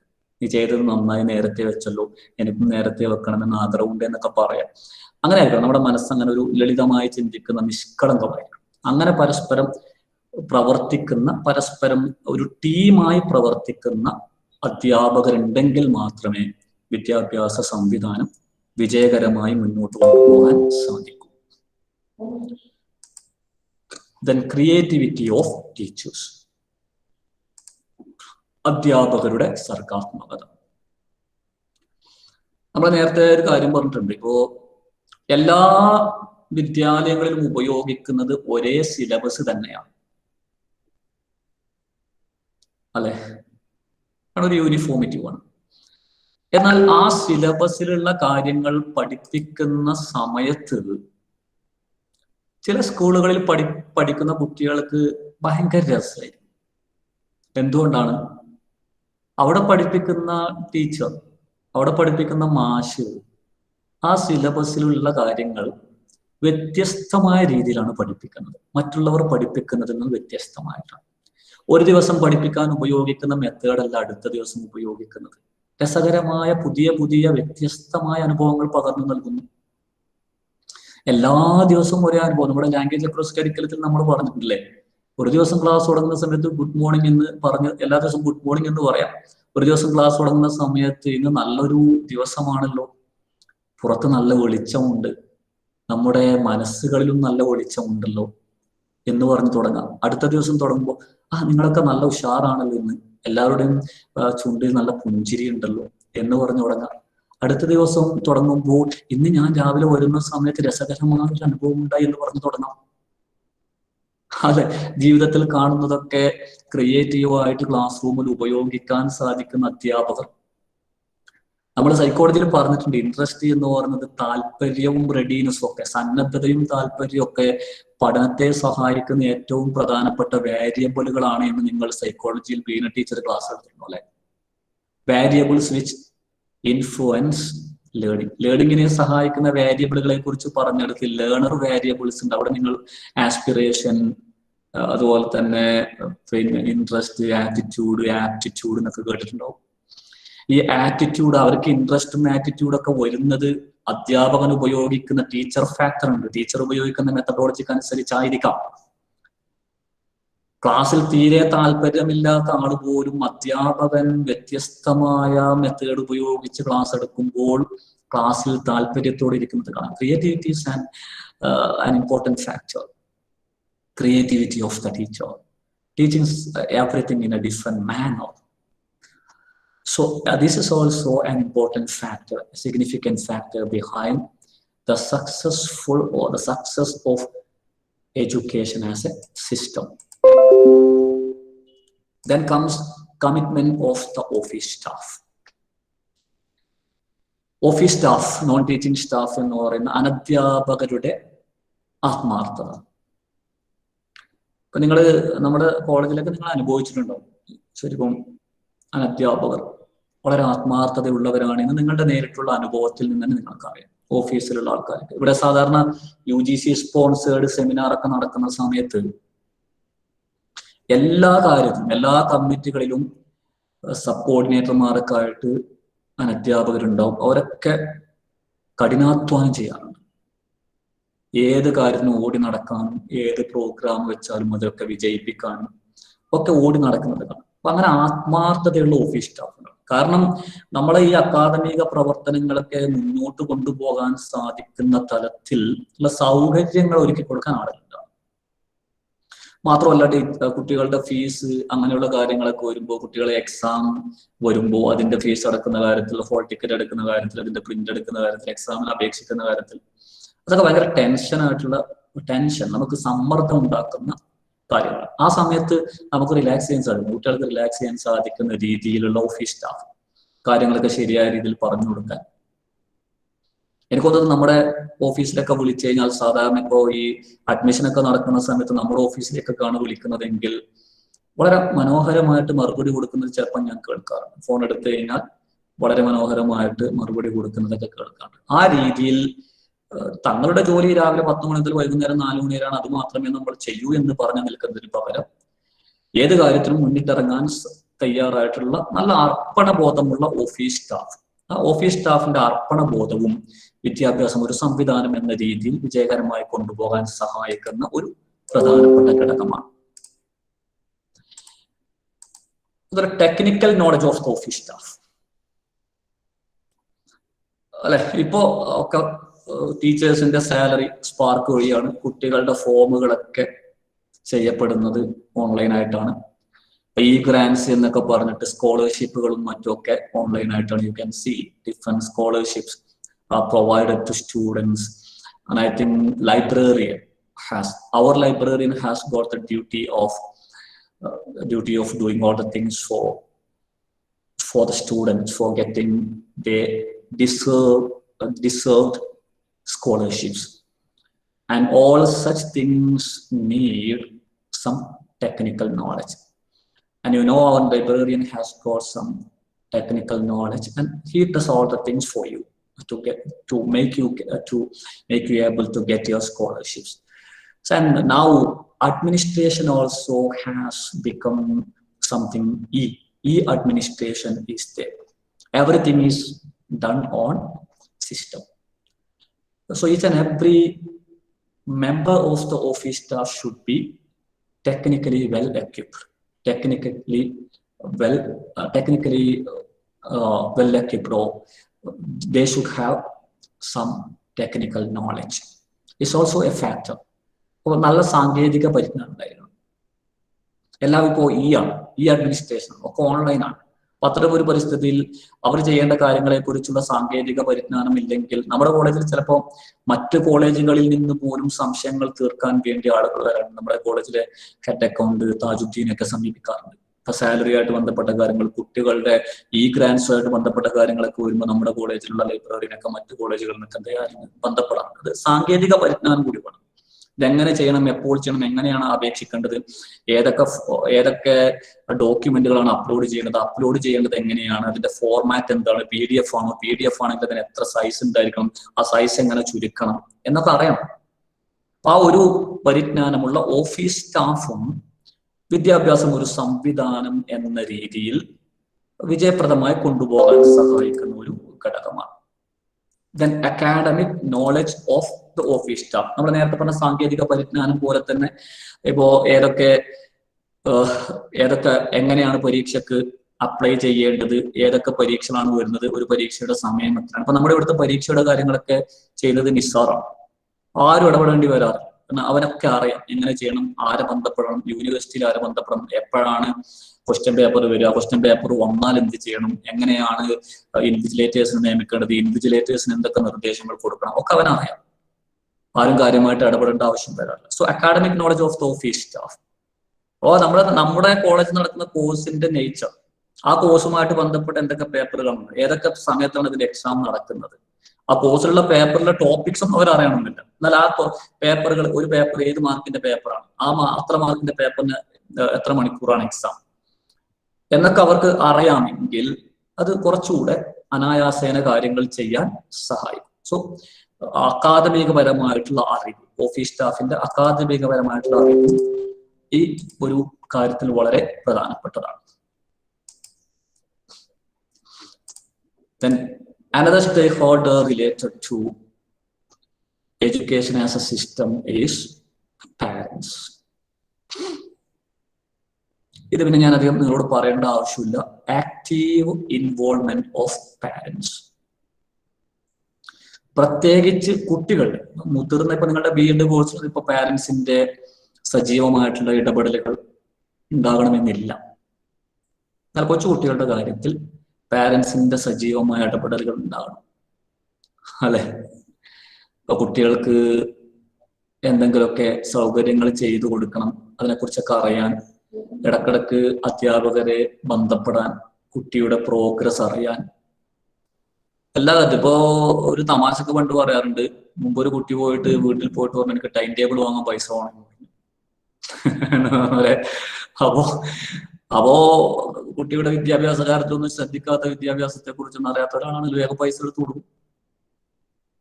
ആവശ്യമുള്ള സമയത്ത് അവനുള്ള സപ്പോർട്ട് എടുക്കാൻ, അതിനുള്ള സൗകര്യങ്ങൾ ഒരുക്കി കൊടുക്കാൻ, പുസ്തകം വാങ്ങിച്ചു കൊടുക്കാൻ, പഠിക്കാനുള്ള സൗകര്യങ്ങൾ ഒരുക്കി കൊടുക്കാനൊക്കെ തയ്യാറാകുന്ന, പഠന പ്രക്രിയയിൽ പരിപൂർണമായി ഇടപെടുന്ന, ആവശ്യമുള്ള സമയത്ത് ഇടപെടുന്ന, അധ്യാപകരെ ബന്ധപ്പെടുന്ന പാരന്റ്സ്, അതും ഇവരൊക്കെ ഈ നമ്മൾ നേരത്തെ പറഞ്ഞത് ഇതിന്റെ ട്രൈപോളാർ പ്രോസസ്സാണ്, ത്രിമാന പ്രക്രിയയാണ്. അധികൃതരും കുട്ടികളും സമൂഹവും ഒക്കെ ഉൾക്കൊള്ളുന്ന ഒരു പ്രോസസ്സാണ്. അത് സ്കൂൾ എന്ന് പറയുന്നത് അതിങ്ങനെ ഒരു സ്ഥലത്ത് കൊണ്ട് എടുത്തു വെച്ച സാധനമല്ല, അത് സമൂഹത്തിന്റെ ഭാഗമാണ്. അതുമായി ബന്ധപ്പെട്ട് പ്രവർത്തിക്കുന്ന എല്ലാവരുടെയും സഹകരണം ഉണ്ടെങ്കിൽ മാത്രമേ ഈ വിദ്യാഭ്യാസം ഒരു സംവിധാനം എന്ന രീതിയിൽ വിജയപ്രദമായി, ഫലപ്രദമായി മുന്നോട്ട് കൊണ്ടുപോകാൻ സാധിക്കും. ആക്റ്റീവ് ഇൻവോൾവ്മെന്റ് ഓഫ് പാരന്റ്സ്, ചിലപ്പോൾ ചില ടീച്ചേഴ്സ് പറയും രക്ഷിതാക്കളൊന്നും തീരെ കുട്ടികളുടെ പഠനകാര്യത്തിൽ ശ്രദ്ധിക്കുന്നില്ല. പഠനകാര്യത്തിൽ ശ്രദ്ധിക്കുന്നില്ല എന്ന് പറഞ്ഞാൽ പോലെ അവരെ ആക്റ്റീവായിട്ട് പാർട്ടിസിപ്പേറ്റ് ചെയ്യുക എന്നതും ആരുടെ ദൗത്യം തന്നെയാണ്, അധ്യാപകരുടെ ദൗത്യമാണ്.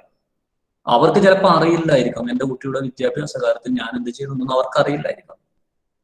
അവരുമായി കോണ്ടാക്ട് ചെയ്ത് അവരെ ഇൻസ്റ്റിറ്റ്യൂഷനിലേക്ക് ക്ഷണിച്ചും അല്ലെ, അങ്ങനെയൊക്കെ എന്ത് ചെയ്യണം, അവരെ നമ്മൾ ഇൻവോൾവ് ചെയ്യിക്കേണ്ടതുണ്ട്. രക്ഷിതാക്കളുടെ കാര്യം പറഞ്ഞു. ഇനി ആറ്റിറ്റ്യൂഡ് ഓഫ് ദ സ്റ്റുഡൻസ്, പഠനത്തോടുള്ള കുട്ടികളുടെ സമീപനം. കുട്ടികൾക്ക് പഠിക്കാൻ ചിലപ്പോൾ താല്പര്യമില്ലായിരിക്കാം, ചിലപ്പോൾ അവർക്ക് കളിച്ച് നടക്കാനും ഒക്കെ ആയിരിക്കും അവർക്ക് താല്പര്യം. അവർക്ക് താല്പര്യമില്ലെങ്കിൽ ലോകത്തിലെ ഏറ്റവും മികച്ച അധ്യാപകൻ മണിക്കൂറുകളോളം ക്ലാസ് എടുത്താലും പഠിക്കില്ല. ഒരു വിദ്യാഭ്യാസ സ്ഥാപനത്തിന്റെ, ഒരു വിദ്യാഭ്യാസ സംവിധാനത്തിലെ ഏറ്റവും പ്രധാനപ്പെട്ട സ്റ്റേക്ക് ഹോൾഡർ ഹെഡ് മാസ്റ്റർ അല്ല, അധ്യാപകനല്ല, ഗവൺമെന്റ് അല്ല, മറിച്ച് വിദ്യാർത്ഥിയാണ്, ലേണറാണ്. അപ്പൊ അവരുടെ ആറ്റിറ്റ്യൂഡ്, അപ്പൊ നമ്മൾ പറയും കുട്ടികൾക്കൊന്നും ഒരു ആറ്റിറ്റ്യൂഡ് ഇല്ല, കുട്ടികൾക്കൊന്നും ഒരു താല്പര്യമില്ല എന്ന് പറയുന്നതിൽ അർത്ഥമില്ല. നേരത്തെ ഞാൻ പറഞ്ഞിട്ടുണ്ട്, താല്പര്യം ജനിപ്പിക്കണം.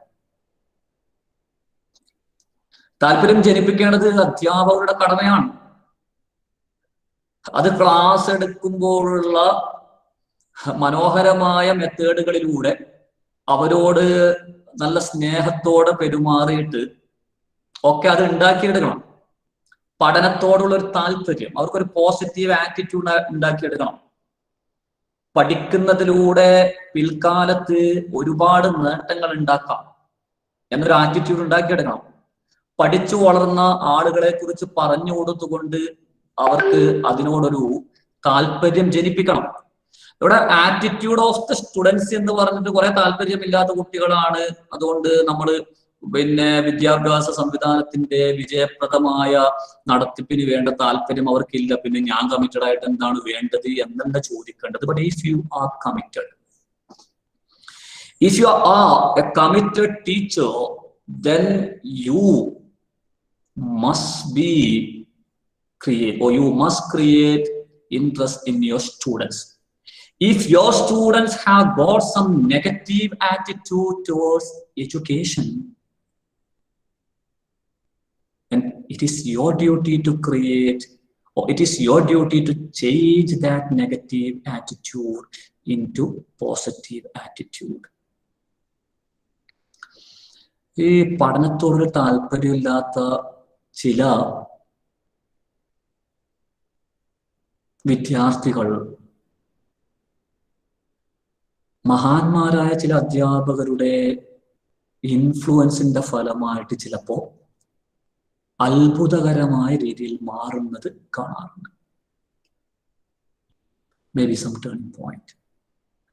അത് ചിലപ്പോൾ നിങ്ങളുടെ ഒരു വാക്ക് ചിലപ്പോൾ ഒരു കുട്ടിയുടെ ജീവിതത്തിൽ ഒരു വഴിത്തിരിവായി, ടേണിംഗ് പോയിന്റായി മാറിയേക്കും. ഞാൻ നിങ്ങളോട് ചിലപ്പോൾ മുമ്പ് പറഞ്ഞിട്ടുണ്ടാകും, ഇബ്രാഹിം ബിൻ അദ്ഹം എന്ന് പറയും ഒരു രാജാവ്, ചക്രവർത്തി. അദ്ദേഹം ആഡംബരത്തോടു കൂടി ജീവിക്കുന്ന ആളായിരുന്നു.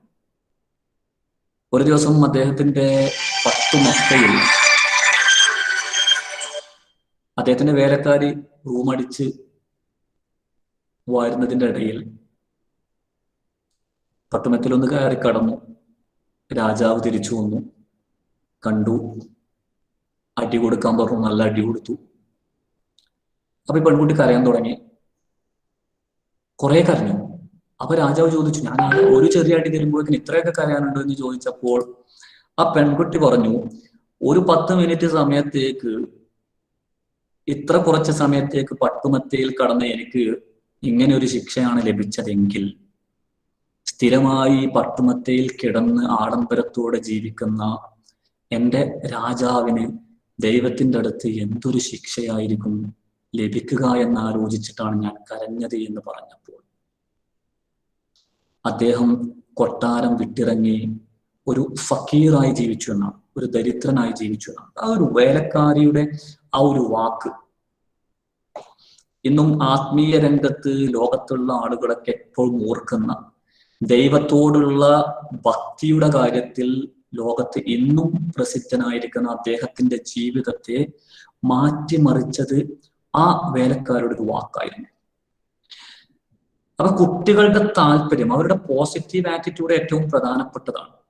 പഠനത്തോടൊരു താല്പര്യവും ഇല്ലാതെ നടക്കുന്ന ഒരു കുട്ടിയെ നിങ്ങൾ വിളിച്ച് സ്നേഹത്തോടൊരു കാര്യം പറഞ്ഞു, നിങ്ങൾ അവന് സ്നേഹം നൽകുന്നു. ആ സ്നേഹം അവന്റെ ഹൃദയത്തിലൊരു മാറ്റം ഉണ്ടാക്കുന്നു. അതൊരു ടേണിംഗ് പോയിന്റ് ആകും എന്ന് കരുതുക. കോടാനുകോടി രൂപ കിട്ടുന്നതിനേക്കാളും വലുതായിരിക്കും, അല്ലെ? So attitude of the students, കുട്ടികളുടെ സമീപനം ഏറ്റവും പ്രധാനപ്പെട്ടതാണ്. സമീപനം നിഷേധാത്മകമാണെങ്കിൽ അവനിൽ ക്രിയാത്മകമായ സമീപനം സൃഷ്ടിക്കേണ്ടത് ഹെഡ് മാസ്റ്ററുടെയും അധ്യാപകരുടെയൊക്കെ ദൗത്യമാണ്.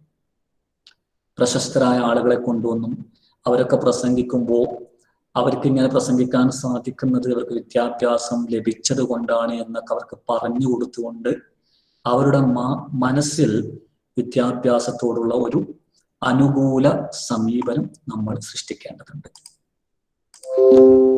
അതുപോലെ മറ്റൊരു കാര്യമാണ് ആസ്പിറേഷൻ ഓഫ് ദ സ്റ്റുഡൻസ്, കുട്ടികളുടെ അഭിലാഷം.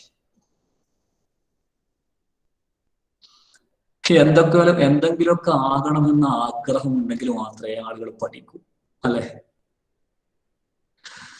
കുട്ടികൾക്ക് അഭിലാഷം ഉണ്ടാകും, എന്തെങ്കിലുമൊക്കെ ആകണമെന്ന് അഭിലാഷം ഉണ്ടാകും. എന്റെ കുട്ടികൾക്ക് ഒരു അഭിലാഷവും ഇല്ല എന്ന് പറഞ്ഞ് നിങ്ങൾ മാറ്റി നിർത്തരുത്. അഭിലാഷം സൃഷ്ടിക്കാനും നിങ്ങൾക്ക് സാധിക്കും. എന്തെങ്കിലുമൊക്കെ ആകണം, എന്തെങ്കിലുമൊക്കെ ആയാൽ മാത്രമേ ജീവിതത്തിൽ ഒരു അർത്ഥമുള്ളൂ. ആസ്പിറേഷൻ വലിയ കാര്യമാണ്.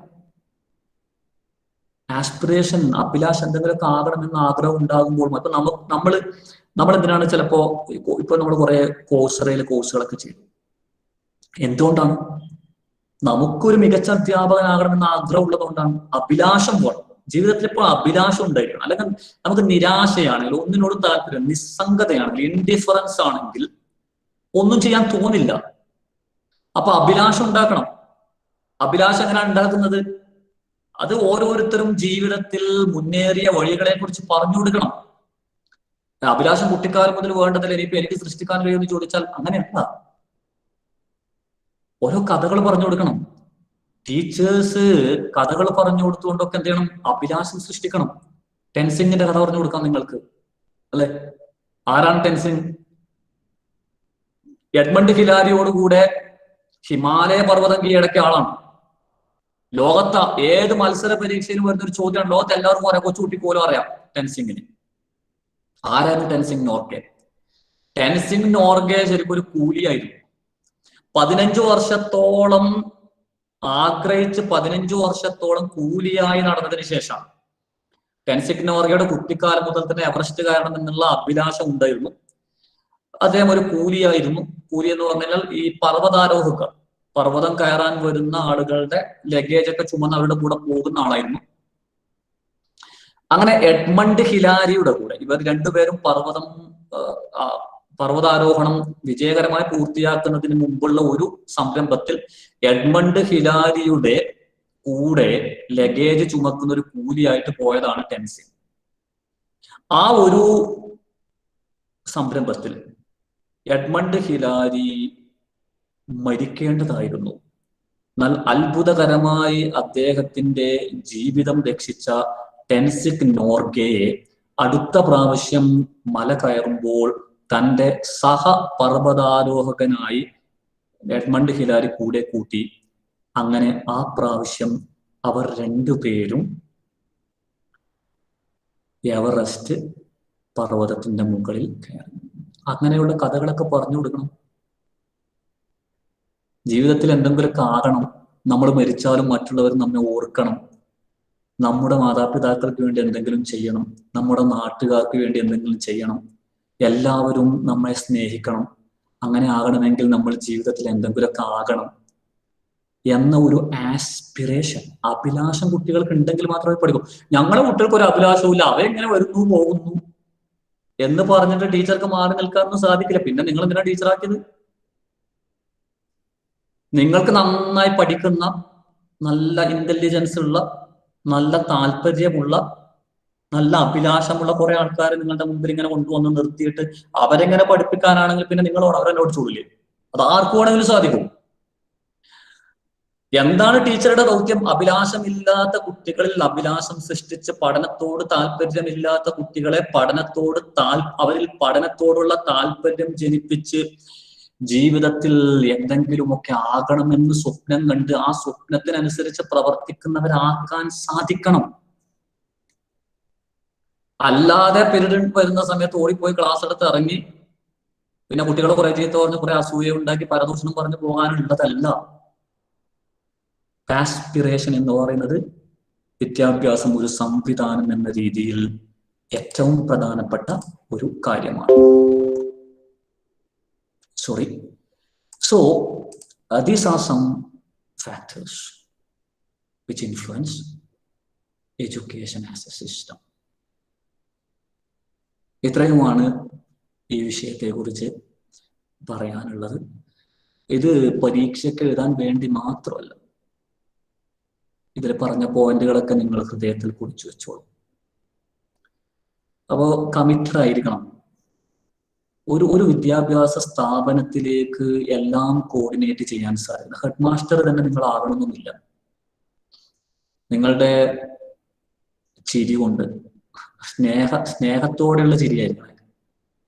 പിന്നെ സാധാരണ നമ്മൾ ഏതെങ്കിലും ഒരു സ്ഥലത്ത് ഒരു സാധനം വാങ്ങാൻ പോകുമ്പോൾ കസ്റ്റമറെ പറ്റിക്കാൻ വേണ്ടിയുള്ള കോൾഗറ്റ് ചിരിയെ കുറിച്ചല്ല ഞാൻ പറഞ്ഞത്. ഹൃദയത്തിൽ നിന്നും ഉതിർന്നു വീഴുന്ന സ്നേഹത്തിന്റെ പുഞ്ചിരിയും മനോഹരമായ വാക്കുകളും നല്ല പെരുമാറ്റവും വിനയവും ആദരവും മറ്റുള്ളവരുടെ സന്തോഷത്തിൽ സന്തോഷിക്കാനുള്ള മനസ്സും ഒക്കെ ഉള്ള ഒരു അധ്യാപകൻ ഒരു വിദ്യാലയത്തിൽ പ്രവേശിച്ചു കഴിഞ്ഞാൽ അവിടെയുള്ള ഹെഡ് മാസ്റ്ററെ പോലും ചിലപ്പോൾ മാറ്റിയെടുക്കാൻ സാധിക്കും. നിങ്ങൾ ഹെഡ് മാസ്റ്റർ എന്നാവണമെന്നില്ല, പക്ഷെ ഈ പറയുന്ന കാര്യങ്ങളൊക്കെ വേണമെങ്കിൽ നിങ്ങൾക്ക് എന്ത് ചെയ്യാൻ പറ്റും? അസാധാരണമായ ഒരു വ്യക്തിത്വത്തിലൂടെ നിങ്ങൾക്ക് വേണമെങ്കിൽ നേടിയെടുക്കാൻ സാധിക്കും. അത് ആദ്യം ചെയ്യേണ്ടത് നിങ്ങളുടെ ക്യാരക്ടർ നന്നായിരിക്കണം. നിങ്ങളുടെ വ്യക്തി ജീവിതത്തിലും നിങ്ങൾ സംശുദ്ധരായിരിക്കണം. നിങ്ങളുടെ മനസ്സ് നിഷ്കളങ്കമായിരിക്കണം. അസാധാരണമായ ആഗ്രഹം നിങ്ങളുടെ മനസ്സിലുണ്ടാകണം. നിങ്ങൾ അർപ്പണ മനോഭാവമുള്ളവരായിരിക്കണം. ഞാൻ പഠിപ്പിക്കുന്ന സ്ഥാപനം ഏറ്റവും മികച്ച സ്ഥാപനമാകണം എന്ന ആത്മാർത്ഥമായ ഒരു അഭിനിവേശം നിങ്ങളിൽ ഉണ്ടായിരിക്കണം. ഇതൊക്കെ ചേരുമ്പോൾ, അങ്ങനെ ചേർന്ന് നിങ്ങളൊരു ഹെഡ് മാസ്റ്ററും കൂടി ആയിക്കഴിഞ്ഞാലോ, I guarantee you can create wonders. ഇതൊക്കെ ചേർന്ന് നിങ്ങളൊരു ഹെഡ് മാസ്റ്റർ അല്ലെങ്കിൽ ഒരു ഹെഡ് മിസ്ട്രസ് കൂടി ആയിക്കഴിഞ്ഞാൽ എന്തായിരിക്കും അവിടെ സംഭവിക്കാൻ പോകുന്നത്? അത്ഭുതങ്ങളായിരിക്കും സംഭവിക്കാൻ പോകുന്നത്. അത്ഭുതങ്ങളൊക്കെ സംഭവിപ്പിച്ചിട്ടുള്ളത് അങ്ങനെയുള്ള ആൾക്കാർ മാത്രമാണ്. പരദൂഷണം പറയുന്ന, മറ്റൊരാളെ വലിച്ചു താഴിടാൻ ശ്രമിക്കുന്ന, മറ്റുള്ളവരുടെ സന്തോഷത്തിൽ സന്തോഷിക്കാൻ സാധിക്കാത്ത, മറ്റുള്ളവരുടെ ദുഃഖത്തിൽ ആത്മാർത്ഥമായി പങ്കുചേരാൻ കഴിയാത്ത ആളുകളൊന്നും അത്ഭുതങ്ങളൊന്നും സൃഷ്ടിച്ചിട്ടില്ല.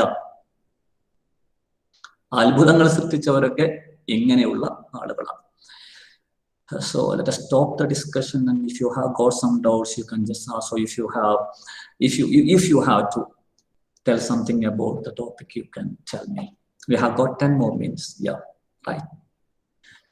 നിങ്ങൾക്ക് ഇതുമായി ബന്ധപ്പെട്ട എന്തെങ്കിലുമൊക്കെ കാര്യങ്ങൾ പറയാനുണ്ടെങ്കിൽ, പോയിന്റുകൾ കൂട്ടിച്ചേർക്കാനുണ്ടെങ്കിൽ പറയാം. അല്ലെങ്കിൽ നിങ്ങളുടെ എന്തെങ്കിലുമൊക്കെ അനുഭവങ്ങൾ ഉണ്ടെങ്കിൽ പറയാം.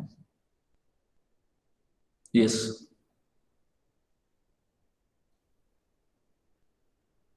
യെസ്. എനിവൺ? വിഷയം മനസ്സിലായല്ലോ അല്ലേ? യെസ്. ഞാൻ ക്ലാസ് നിർത്താണ്. ഈ വിഷയവുമായി ബന്ധപ്പെട്ട പറഞ്ഞ കാര്യങ്ങളൊക്കെ നിങ്ങളുടെ ജീവിതത്തിൽ നിങ്ങൾ പകർത്താൻ ശ്രമിക്കുക. പ്രിയപ്പെട്ടവരെ, വന്ന വഴി ഒരിക്കലും മറക്കരുത്. മുമ്പ് ടീച്ചിങ് പ്രാക്ടീസിന് പോകുന്നതിന്റെ തലേ ദിവസം സാധാരണ ഇവിടെ ഒരു കൂടിച്ചേരൽ നടക്കാറുണ്ട്. അപ്പൊ ഞാൻ ആ കൂടിച്ചേരലിൽ ഈ അസൂയയുടെയും കണ്ണുകടിയുടെയും കുശുമ്പിന്റെ ഒക്കെ കാര്യങ്ങൾ പറഞ്ഞു, എന്റെ ചില അനുഭവങ്ങൾ പറഞ്ഞു. അതിന്റെ ഇടയിൽ ഞാൻ ഒരു അനുഭവം പറഞ്ഞിരുന്നു. ഞാൻ വളാഞ്ചേരി മർക്കസ് BEd കോളേജിൽ പഠിപ്പിക്കുന്ന സമയത്ത് ഞാൻ ഇംഗ്ലീഷ് ആയിരുന്നു അവിടെ എടുത്തിരുന്നത്. അങ്ങനെ കമ്മീഷന് പോയി. കമ്മീഷന് നമ്മൾ ഈ പ്രാക്ടിക്കൽ എക്സാം എന്ന് പറഞ്ഞ കമ്മീഷന് പോയി 3 ദിവസം അവിടെ ആയിരിക്കും. അപ്പൊ ഈ കമ്മീഷന് പോകുമ്പോൾ ചിലപ്പോൾ കമ്മീഷന് പോകുന്ന അധ്യാപകർക്ക് ഭയങ്കര രാജകീയമായ സ്വീകരണമായിരുന്നു ചില കോളേജുകളിൽ. മേപ്പയൂർ സലഫി എന്ന് പറയുന്ന കോളേജിലാണ്, അവിടെയാണ് പോയതെന്നാണ് എന്റെ ഓർമ്മ. അങ്ങനെ അവിടെ പോയി. അപ്പൊ അന്ന് എനിക്ക് തിരിച്ചു പോകാൻ സാധിക്കാത്തത് കൊണ്ട് അവിടെ ഒരു റൂം അറേഞ്ച് ചെയ്തു. ഞാൻ ഇതുവരെ അങ്ങനെ ഒരു ഹോട്ടൽ കണ്ടിട്ടില്ല, കയറിയിട്ടില്ല, ഉറങ്ങിയിട്ടില്ല. അങ്ങനെയുള്ള ഒരു ഹോട്ടലായിരുന്നു. വലിയ ഹോട്ടലായിരുന്നു, ഗൾഫിലൊക്കെ ഉള്ളത് പോലെയുള്ള ഒരു ഹോട്ടൽ. അന്ന് അവിടെ കയറി ഭയങ്കര രസമായിരുന്നു. ഞാനും വേറൊരു അറബിക്കിന്റെ അധ്യാപകനായിരുന്നു. AC എങ്ങനെയാണ് ഓഫാക്കേണ്ടതെന്നും അറിയില്ല, ACയുടെ തണുപ്പ് എങ്ങനെയാണ് കുറക്കേണ്ടതെന്ന് അറിയാത്തത് കൊണ്ടൊക്കെ ആകെ ബുദ്ധിമുട്ടി പോയി. കാരണം അതൊന്നും എനിക്ക് പരിചയമില്ലായിരുന്നു. ഞാൻ ആദ്യമായിട്ടാണ് അങ്ങനെ ഒരു റൂമിൽ കയറുന്നത്. അങ്ങനെ അപ്പൊ ഈ ഹോട്ടൽ ഉടമസ്ഥനെ കുറിച്ച് അവർ പറഞ്ഞു, ആ ഭാഗത്തുള്ള ഒരു ആളുടെ, അദ്ദേഹം അറിയപ്പെടുന്നത്, ഞാൻ പേര് പറയുന്നില്ല, ഒരു പ്രത്യേക പേരിലാണ്. ഇപ്പോ ഞാൻ ഒരു ഉദാഹരണത്തിന് പറയാം. ഇപ്പൊ ചകിരി ചന്ദ്രൻ, അങ്ങനെ എന്തോ ഒരു പേര് പറയും. ചകിരിയുടെ കൂടെയുള്ള ഒരു പേര്. ചകിരി അല്ല, ശരിക്കും വേറെ വാക്കാണ്. പക്ഷെ നിങ്ങൾ ആ ഭാഗത്ത് നിന്ന് വരുന്ന ആരെങ്കിലും ഉണ്ടെങ്കിൽ അദ്ദേഹത്തിന് ഒരു മോശമാണല്ലോ. അങ്ങനെ ഒരാളാണ് ഹോട്ടൽ ഉണ്ടാക്കിയത്. അപ്പൊ ഇദ്ദേഹം അവിടെ ഉള്ള ഒരു അടുത്തുള്ള ഒരു കേന്ദ്രത്തിൽ ഈ തേങ്ങയൊക്കെ ചെയ്യുന്ന തേങ്ങയുടെ ചകിരിയൊക്കെ ശേഖരിച്ച് വിൽക്കുന്ന ഒരാളുടെ കൂടെ വർക്ക് ചെയ്യുന്ന ഒരു തൊഴിലാളിയായിരുന്നു. അദ്ദേഹം ഗൾഫിൽ പോയി അവിടെ വലിയൊരു കടലാസ അങ്ങനെ എന്തോ ഉണ്ടാക്കുന്ന ഒരു കമ്പനിയിൽ ജോലി ചെയ്തു. അവിടെ ജോലി ചെയ്യുമ്പം ഈ അറബികൾക്ക് ഒരു പ്രത്യേകതയുണ്ട്. അവർ ഭയങ്കര ആതിഥേയ സ്വഭാവമുള്ളവരായിരിക്കും. പിന്നെ ഭയങ്കര പെട്ടെന്ന് ആളുകളെ സഹായിക്കാനുള്ള ഒരു മനസ്സുള്ളവരാണ് എന്ന് പറയുന്ന ആൾക്കാരുണ്ട്. അപ്പൊ അറബിക്ക്, ഈ കടലാസ് കമ്പനിയുടെ അറബിക്ക് ഇദ്ദേഹത്തെ അങ്ങനെ ഭയങ്കരമായിട്ട് ഇഷ്ടപ്പെട്ടു. കടലാസ് കമ്പനി തന്നെ കൊടുത്തു, ഈ കമ്പനി നീ സ്വന്തമായിട്ട് എടുത്തു എന്ന് പറഞ്ഞു. അങ്ങനെ അതേ വലിയ പൈസക്കാരനായി നാട്ടിൽ വന്ന് 3 നിലയുള്ള വീടെടുത്തു, പിന്നെ ഹോട്ടൽ എടുത്തു. അപ്പൊ നമ്മുടെ ഈ വണ്ടിയിലൂടെ പോകുന്ന സമയത്ത് എനിക്ക് കാണിച്ചു തന്നു, അദ്ദേഹം മുമ്പ് വർക്ക് ചെയ്ത ചകിരി കമ്പനി അവിടെ ഉണ്ട്. ചെറിയൊരു ചകിരി കമ്പനി ഒന്നുമില്ല, ചെറിയൊരു കട. അതിന്റെ തൊട്ടപ്പുറത്താണ് ഇദ്ദേഹം ചെയ്തത് 3 നില വീടെടുത്തത്. അപ്പൊ ഈ വീടിന്റെ മുമ്പിൽ ഈ ചകിരി ഉണ്ടാക്കിയ കൊച്ചു ഫാക്ടറി ഉണ്ടാകുമ്പോൾ അതിലൂടെ ഇപ്പൊ ഞാൻ പോകുമ്പോൾ തന്നെ ആളുകൾ പറഞ്ഞു, ആ വീട് അദ്ദേഹത്തിന്റെ വീടാണ്, അദ്ദേഹം ആദ്യം ജോലി ചെയ്തത് ഇവിടെയാണെന്ന് പറയുമ്പോൾ അതൊരു നാണക്കേടാണല്ലോ. ഇദ്ദേഹം കോടികൾ വില പറഞ്ഞു. പക്ഷെ ചകിരിയുടെ ഉടമസ്ഥൻ അഥവാ ഇദ്ദേഹത്തിന്റെ പഴയ ഉടമസ്ഥൻ കൊന്നാലും അത് വിൽക്കില്ല. അപ്പോ എന്ത് ചെയ്താൽ മതിയായിരുന്നു? ഈ ഹോട്ടലൊക്കെ ഉണ്ടാക്കിയ ആള് തന്റെ പഴയ ഉടമസ്ഥനാണല്ലോ, അയാൾക്കൊരു നല്ല ജോലിയൊക്കെ കൊടുത്ത് അയാൾ ഗൾഫിലേക്ക് കൂട്ടി, അല്ലെങ്കിൽ അയാൾക്കൊരു സ്ഥാപനം തുടങ്ങി കൊടുത്ത്. കാരണം കോടിക്കണക്കിന് രൂപയുണ്ട്. വന്ന വഴി മറക്കാതെ അങ്ങനെ ചെയ്താൽ മതി. ചകിരിയുടെ ഉടമസ്ഥൻ എന്ത് കരുതിയാൽ മതിയായിരുന്നു? ഞാൻ വളർത്തിക്കൊണ്ടുവന്ന ആളാണ്, എന്തിനാണ് ഞാൻ അസൂയപ്പെടുന്നത്? അവനക്ക് അങ്ങനെ ഒരു പ്രശ്നമാണെങ്കിൽ ഇത് ഞാൻ അവൻ ഏതായാലും പൈസ തരുന്നുണ്ടല്ലോ, അവൻ ആവശ്യപ്പെടുന്ന പൈസക്ക് കൊടുത്താൽ പോരെ എന്ന് ചിന്തിച്ചാൽ മതി. ചിന്തിക്കില്ല. ഇതാണ് മനുഷ്യന്റെ അവസ്ഥ. വന്ന വഴി മറക്കും എന്ന് മാത്രമല്ല, നമ്മുടെ കീഴിൽ ജോലി ചെയ്ത ആൾക്കാരൊക്കെ ആണെങ്കിൽ അവൻ വളരുന്നു എന്ന് കാണുമ്പോൾ അസൂയ വരും. അങ്ങനെയുള്ള ഒരു മനസ്ഥിതി ഉണ്ടാകരുത്. വന്ന വഴി മറക്കരുത്. ആത്മാർത്ഥത ഉണ്ടായിരിക്കണം, അർപ്പണ മനോഭാവം ഉണ്ടായിരിക്കണം. ആരോടും അസൂയ ആവശ്യമില്ല. എവിടെ ജോലി ചെയ്താലും അവിടെയുള്ള ആളുകളുമായി ഒത്തുചേർന്ന് ഇഴുകിച്ചേർന്ന് ടീം സ്പിരിറ്റോടെ വർക്ക് ചെയ്ത് കുട്ടികളിൽ താല്പര്യം ജനിപ്പിച്ച് കുട്ടികളിൽ അഭിലാഷം സൃഷ്ടിച്ച് അങ്ങനെ ഒരു നല്ല ടീമായിട്ട് മുന്നോട്ട് പോവുകയാണെങ്കിൽ നിങ്ങൾ എവിടെ ജോലി ചെയ്താലും അവിടെ നിങ്ങൾക്ക് അത്ഭുതങ്ങൾ സൃഷ്ടിക്കാൻ സാധിക്കും എന്ന് ഗ്യാരണ്ടി പറഞ്ഞുകൊണ്ട് ഇത്രയും സമയം ഈ ക്ലാസ് സഹിഷ്ണുതയോടുകൂടി, ക്ഷമയോടുകൂടി, താല്പര്യത്തോടുകൂടി ശ്രവിച്ച നിങ്ങൾക്ക് എല്ലാവർക്കും നന്ദി പറഞ്ഞുകൊണ്ട് ഇന്നത്തെ